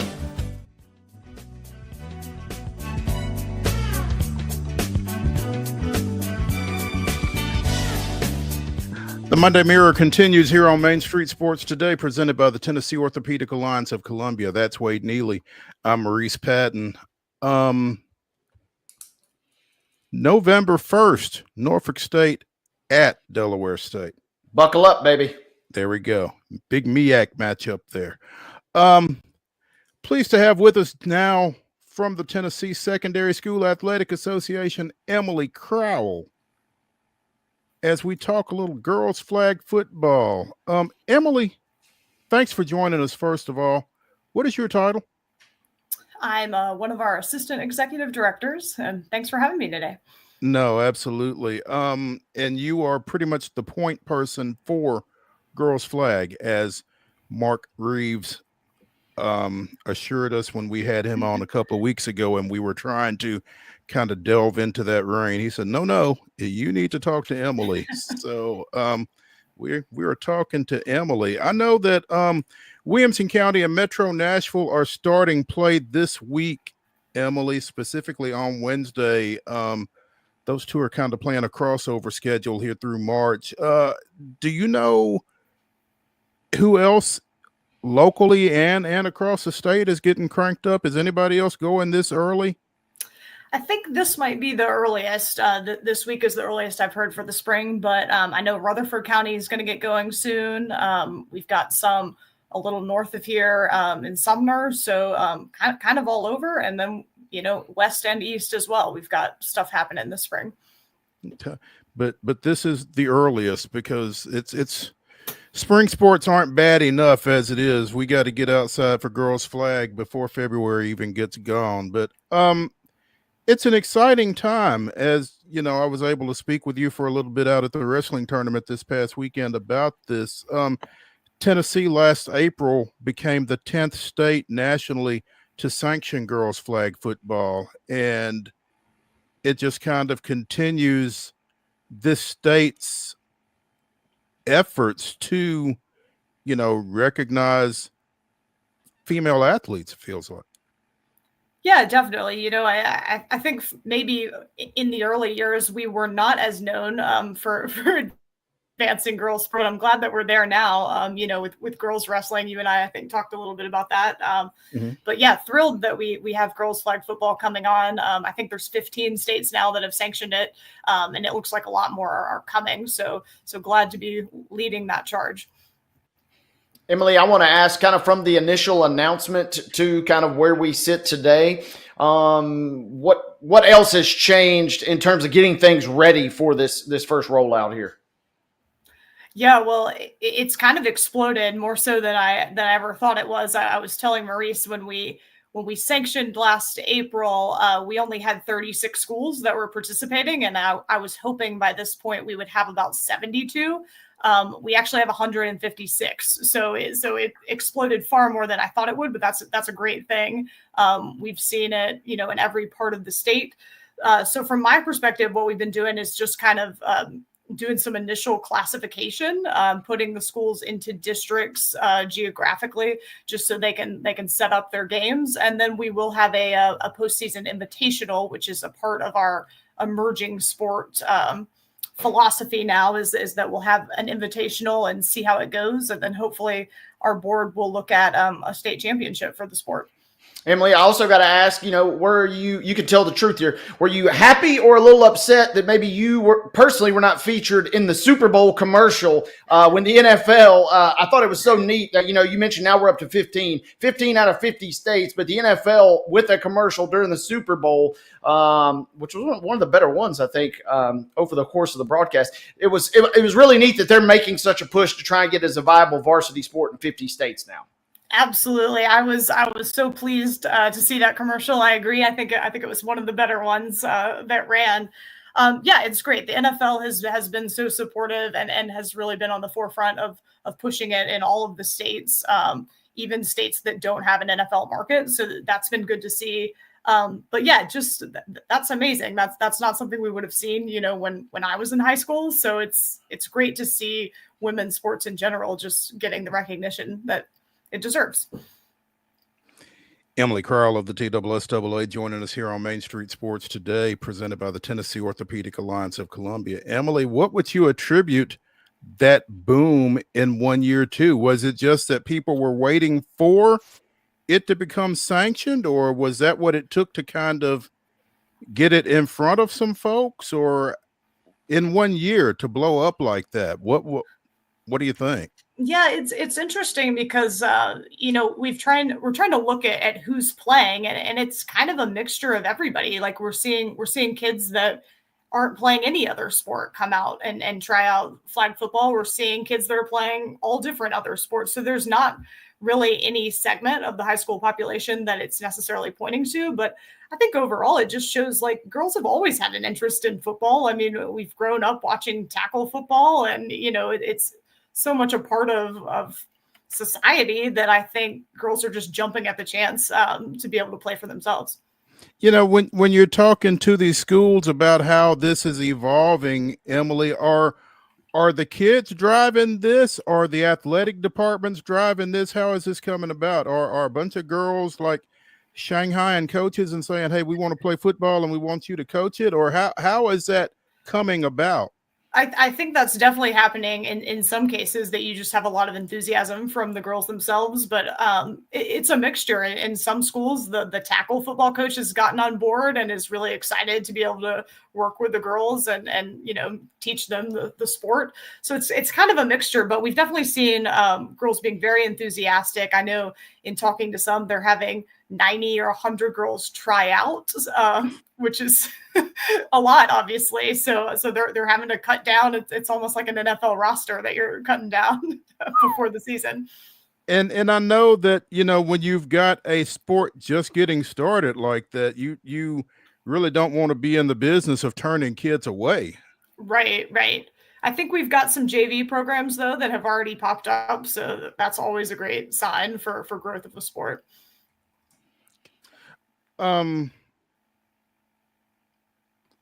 Emerging sport invitational tournament this year. How quickly can that become, or how quickly can that reach the next level and actually be a sanctioned championship sport?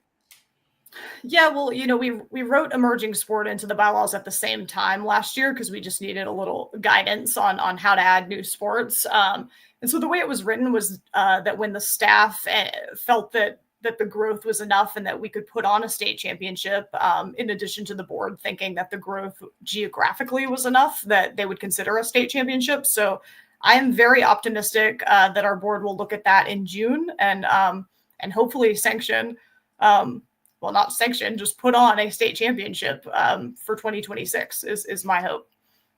Emily, I'm also curious, as you guys kind of move this process forward, how much growth do you guys have accounted for? Are you guys necessarily prepared if after just one season, we see just another massive influx. I'm just kind of curious on the timeline and the rollout process in your mind. Yeah, I think we just have to look at it like any other sport. If we have a bunch more join, I'm sure there'll be a push to look at classification. Do we divide it by school population, that kind of thing. But from our office perspective, I think we're equipped to handle however many schools want to do it.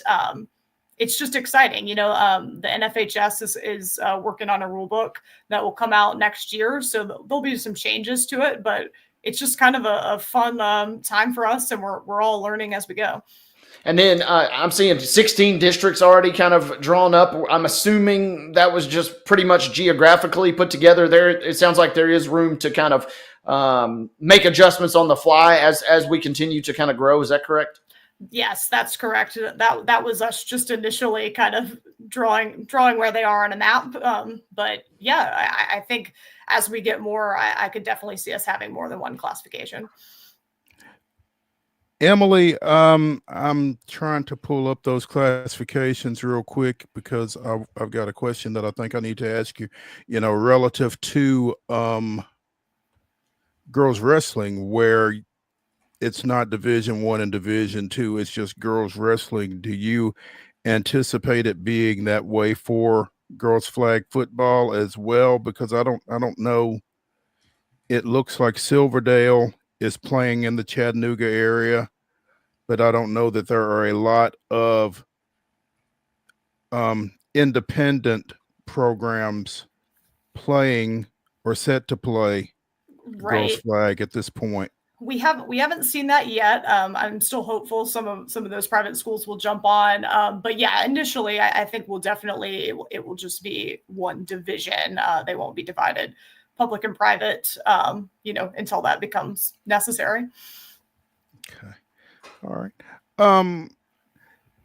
How quickly? Well, I mean, I guess I was kind of going in that direction a second ago, but when would you expect maybe for this to actually be a championship sport? Yeah, I'm hopeful that next spring, we have a championship. The challenge right now is we have not defined a season. So part of the emerging sport criteria, we allowed a couple of districts to play in the fall because that worked better for them. So I think our first step is just identifying the season that our membership wants to play in. So we'll probably be surveying all the schools that participated this spring just to get their impact before we present that to the board. Yeah, I guess the Chattanooga area and the Knoxville area played in the fall. Is that right? They did. They played a late fall season at like early November into mid-December. And, there were some advantages to that. There's definitely pros and cons both ways for those seasons. So I think we have to get a good handle on what our membership wants. Okay. Interesting stuff. Are you going to be getting out to any games Wednesday, or are you going to wait until it warms up a little bit? I don't think I'll make it this Wednesday, but I do hope to see a lot this season. So I'm looking forward to see as all these new schools come on. I've over the past few years with the pilot program, I've seen Metro Nashville and Williamson get going, but looking forward to seeing a lot of other counties involved. Have you had much contact either with the folks in Williamson or in Davidson County as far as them approaching their season and what they've got going on? Again, they've gone to Wednesday games this year. Williamson County had been playing on Sunday afternoon, so they've made that move. And I'm not sure what exactly the thought was behind that. I think that was, in a way, an effort to legitimize the sport a little bit more by not forcing them to play on Sunday. I think giving them a school day was part of that. I'm excited that Metro Nashville and Williamson County are playing each other this year. With our pilot programs, everyone kind of stayed in their own county. So this is the first time we're really seeing crossover between counties. So I'm looking forward to see how that goes. Great. Emily Crowell of the TSSAA joining us here on Main Street Sports today, presented by the Tennessee Orthopedic Alliance of Columbia. Again, girls flag football here in the Mid-State gets going on Wednesday as Williamson County and Metro Nashville will be playing crossover schedule for the first month or so before they get into district play. Williamson County gets started that first week in April, and I guess Metro will as well. Talk about that postseason tournament. It is scheduled for what, the second weekend in May, I guess? It's going to be on a Wednesday, Thursday, just because of availability of facilities. But May 7th and 8th, we're going to have a postseason invitational for girls flag. What that consists of is basically the winner of each district of those 16 districts will advance. The first day, we're going to do a pool play kind of situation just to match people up in pools, see how they do, and then that will feed into a single elimination bracket the next day, and we'll have a final championship game there in the stadium at Richard Siegel Park. That will be our invitational championship for this year. Okay, sounds good. I think folks around here will be looking forward to that, and be sure and check that out as it progresses. We will have coverage at mainstreetmurray.com and at Main Street Preps, I'm sure. So look out for that. Emily, appreciate your time. I'm sure you're recovering from wrestling this weekend and getting ready for hoops. So in addition to flag football. So appreciate you taking some time with us. Yeah, thank you for having me. Thank you. All right. Let's take a break here on Main Street Sports Today, presented by the Tennessee Orthopedic Alliance of Columbia. When we come back, we'll get into the grab bag to close out the show. Stick around.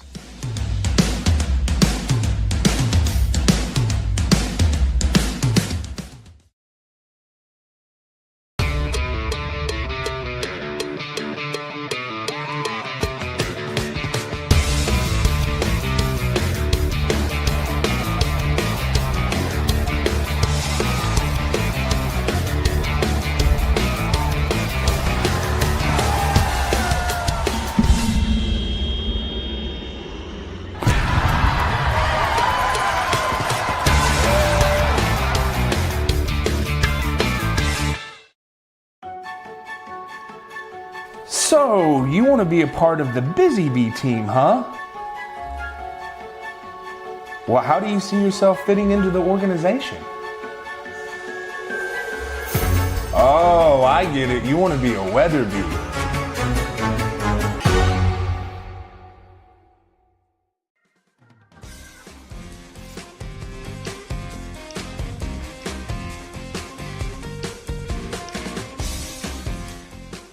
It's the final segment of Main Street Sports Today, presented by the Tennessee Orthopedic Alliance of Columbia. It's the Monday Mirror. That's Wade Neely. I'm Maurice Patton. We had a little bit of a break from the Preds for the Four Nations face-off tournament. They got back into action on Saturday, picked up a big win against Colorado 2-1, and you're thinking, okay, here we go. Not so fast, my friend. Drop a 5-0 decision yesterday to the Devils. And I guess this is just kind of where we are with this team. Tough to watch. Yeah, I mean, we've kind of said where the Preds are and kind of what they're capable of. They can beat any team on any given night.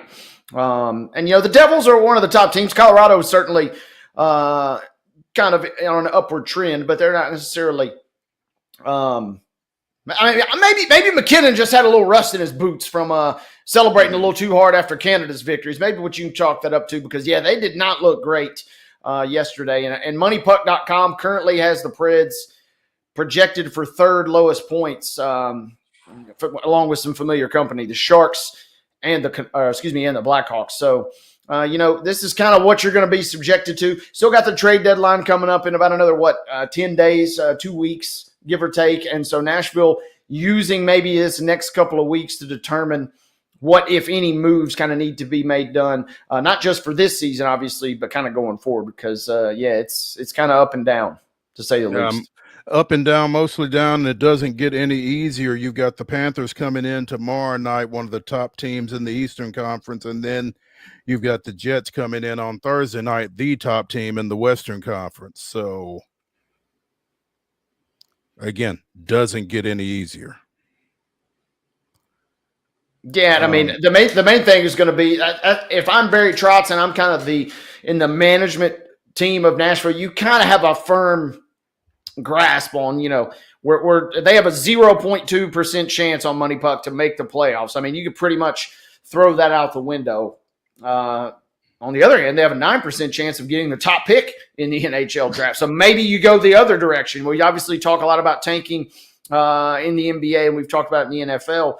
This will be the opportunity for Nashville to kind of decide. They're still a team they have just enough pieces to kind of make you want the wins now, but they also have enough younger guys that need some seasoning to kind of get ready to take themselves and take their game and maybe the fate of the franchise to the next level. They're kind of in a weird spot. They tease you just enough to kind of give you that glimmer of hope, but it is not super hopeful right now in Nashville. Yeah, and that's kind of what I was wondering about. What approach do you take to the rest of this season at this point? I mean, you're not going to make the postseason. If you did, you're not going to be in it for very long. And, it feels very similar to where we were with the Titans back in the fall. Feels similar to the Titans. The only thing, is Nashville just you still harken back and you're still holding out. That's why I guess maybe there's 0.2 rather than 0.0. The Sharks and the Blackhawks, four guys, they're listed at 0.0. But we've seen that team go on runs, and we've seen them. The only bad part is, you're also chasing, in addition to chasing all the other teams, the rest of your division and your conference is pretty strong. So it's not as if Nashville is able to pick off a few teams. They're not chasing just one or two kind of saggers in the standings, so to speak. You're having to kind of really just put things together. So it'd be nice to get some momentum. I think a lot of folks would be kind of frustrated at this point if they threw in the towel and just openly started tanking. The only bad thing, too, is we're talking hockey. Those guys don't know the word tank. I mean, they go out and put their guts on the line every single night. So they're in a weird spot. They're kind of just, unfortunately, I'm not going to say in a state of irrelevancy, but, man, they have just almost no identity right now because this is a franchise that some folks really thought they might be able to put some expectations together for this year, but the bulk of the roster is still kind of developing toward a run maybe in another year or two. Another team trying to figure out its identity, I guess. The Nashville Soccer Club opened its season, played a scoreless draw with the visiting New England Revolution. First season opener under BJ Callahan.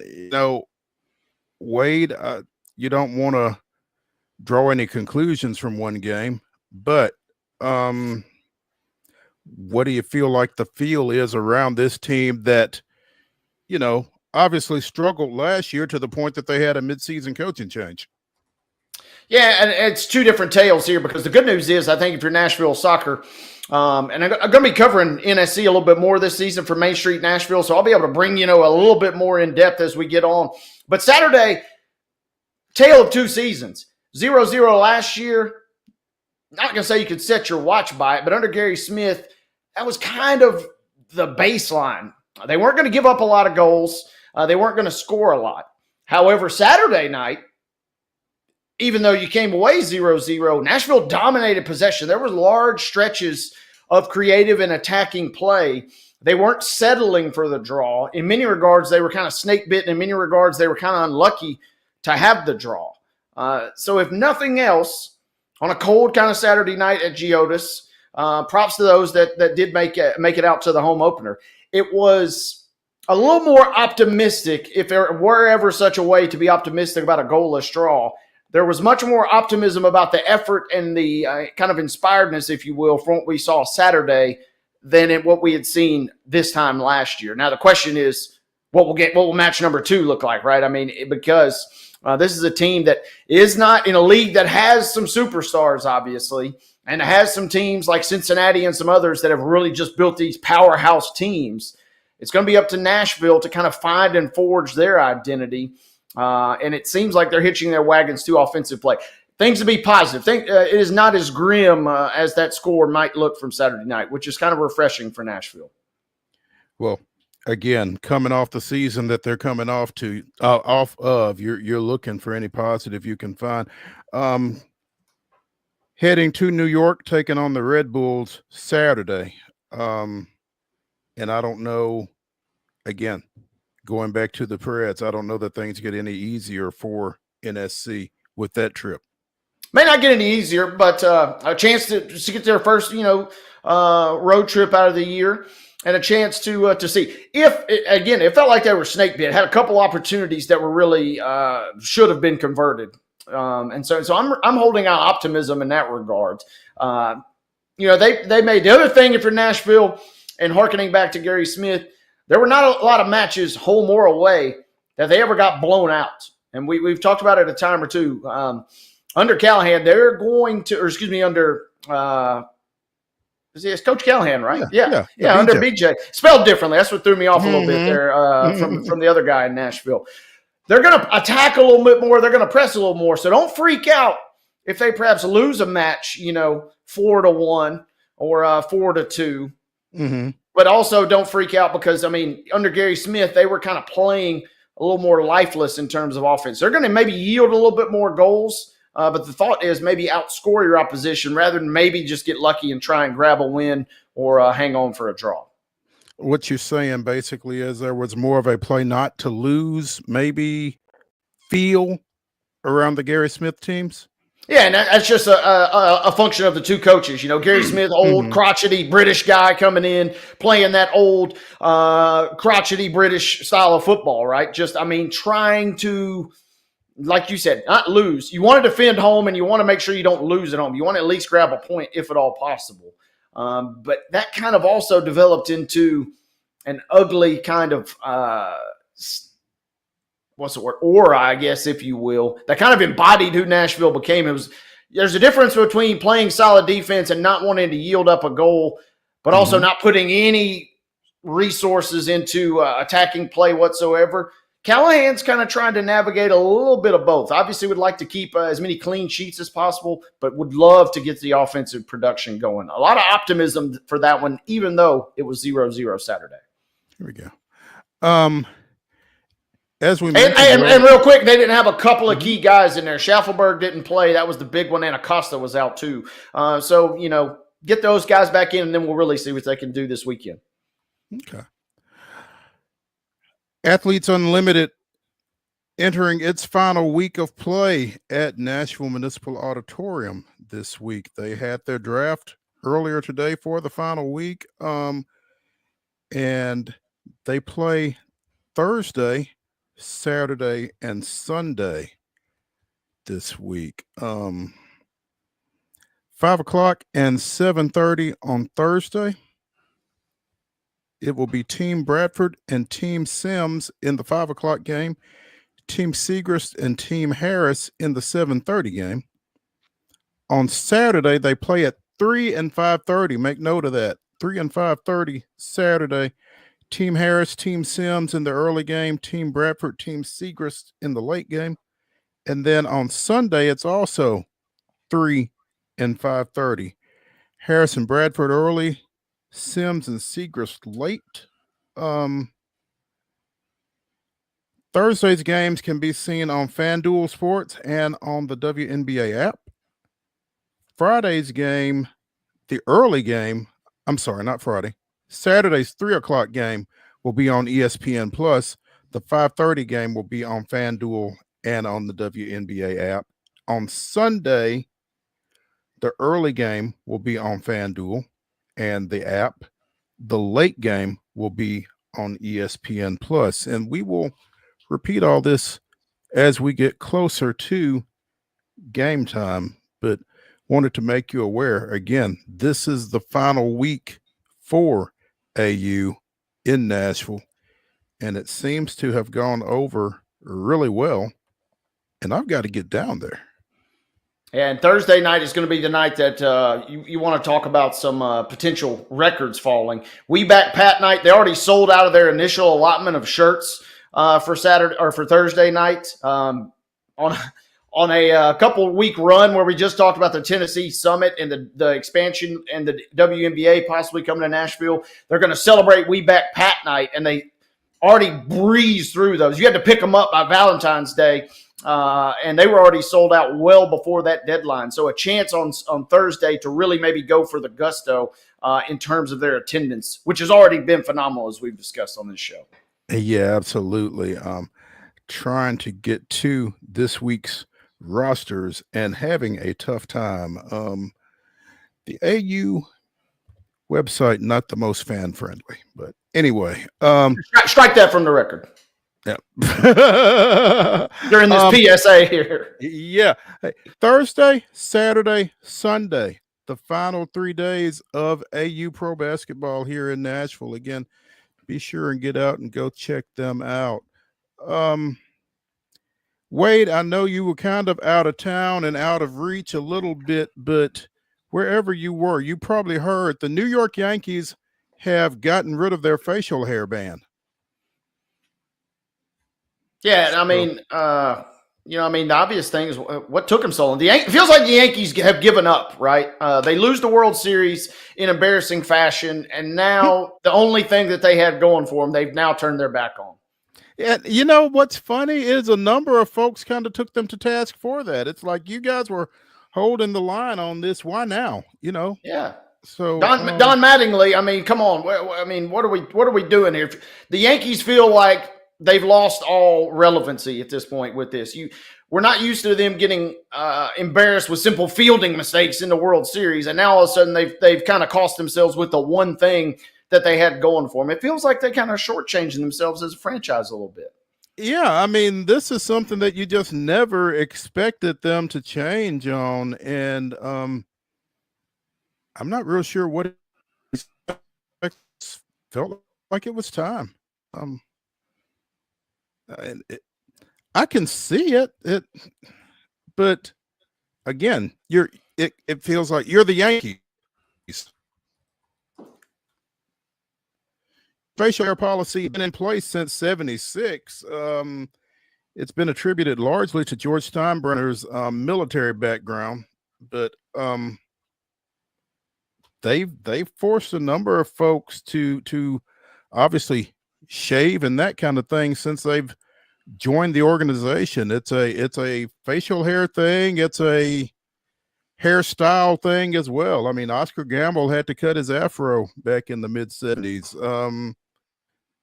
And a number of guys that got there with full beards and that kind of thing. I mean, Randy Johnson, folks like that had to cut them off. So for all of the folks that have had to trim up, why now do you change it? And I kind of feel bad for Devin Williams, the former Brewers closer who got traded there and had to shave his stuff off. And then weeks after doing so, it's like, y'all could have done this a couple of months ago and I wouldn't have had to shave, Why do you let him get to spring training and then come down with that?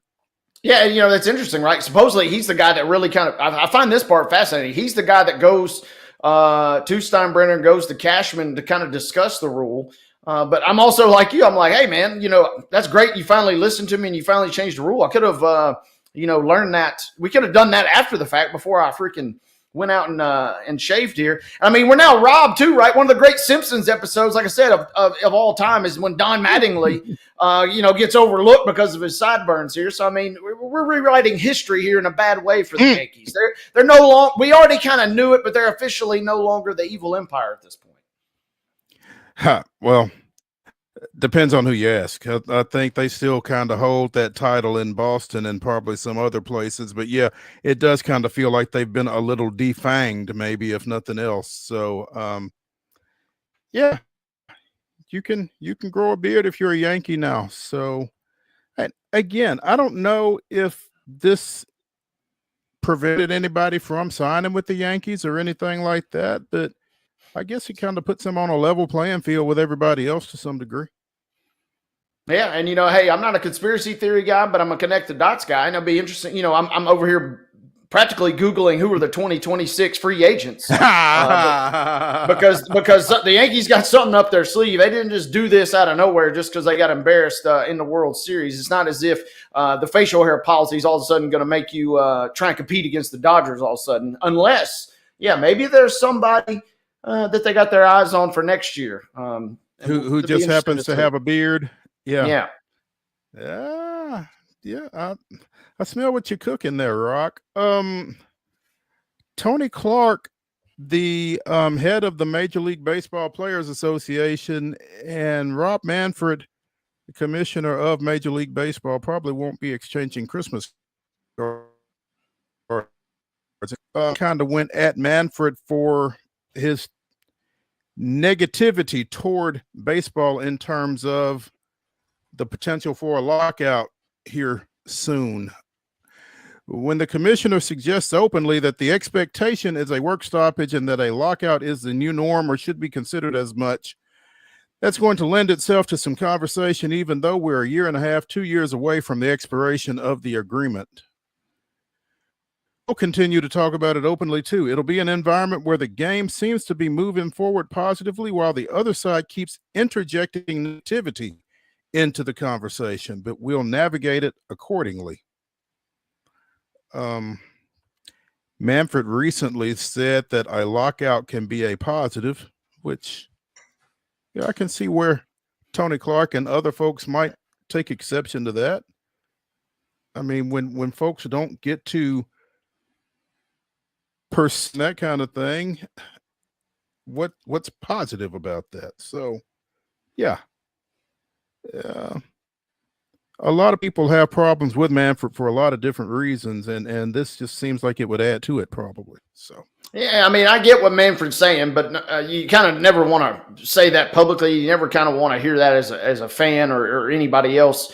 Anybody outside of big league offices is not really going to want to read something like that. I kind of get where he's going. You have a chance to kind of use this as a little bit of a leverage tool. But it's just and not it's great. A little bit of a reset maybe, but no, it's not great. And it's kind of it feels like it's going to sign the quiet part out loud to some degree. Yeah, it doesn't feel good to it sounds like he's kind of embracing the possibility of a lockout almost. And like I said, that just can't be good. So and that league especially feels like the lockout is the last word that ever needs to be uttered in that league, because they're fighting tooth and nail on a daily basis to try and maintain what foothold they do have. And it just feels like they cannot afford to kind of do anything in the public perception, whether it's true or not, perceived or otherwise. They kind of need to maintain good graces and good footing. Yeah, absolutely. As we mentioned last week, the high school state wrestling tournament took place over the weekend out at the Ag Expo here in Franklin, and had a number of winning performances from local wrestlers. So be sure and check out Main Street Preps for a lot of coverage from this weekend's tournament, but one in particular, Nathaniel Graham from Station Camp won 113-pound Class A state championship. And this is a kid who apparently was paralyzed briefly over the summer as a result of a scoliosis diagnosis that he's long had. Apparently did something and it flared up and he was literally paralyzed. Came back and won a state championship, defeated Luke Myhan from Saudi Daisy 11-8 in overtime. That match was voted the best match, I think, in the Class A state tournament. Congratulations to that young man and a number of other local winners.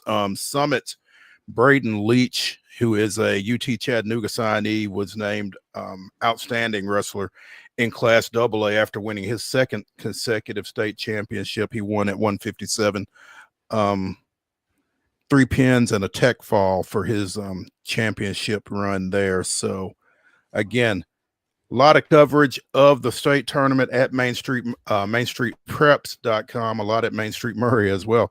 So be sure and check all of that out. And congratulations to all of those young men and ladies for girls champions as well. That's going to do it for the Monday Mirror edition of Main Street Sports Today, presented by the Tennessee Orthopedic Alliance of Columbia. Be sure and join us tomorrow at 2 o'clock. We'll see y'all then.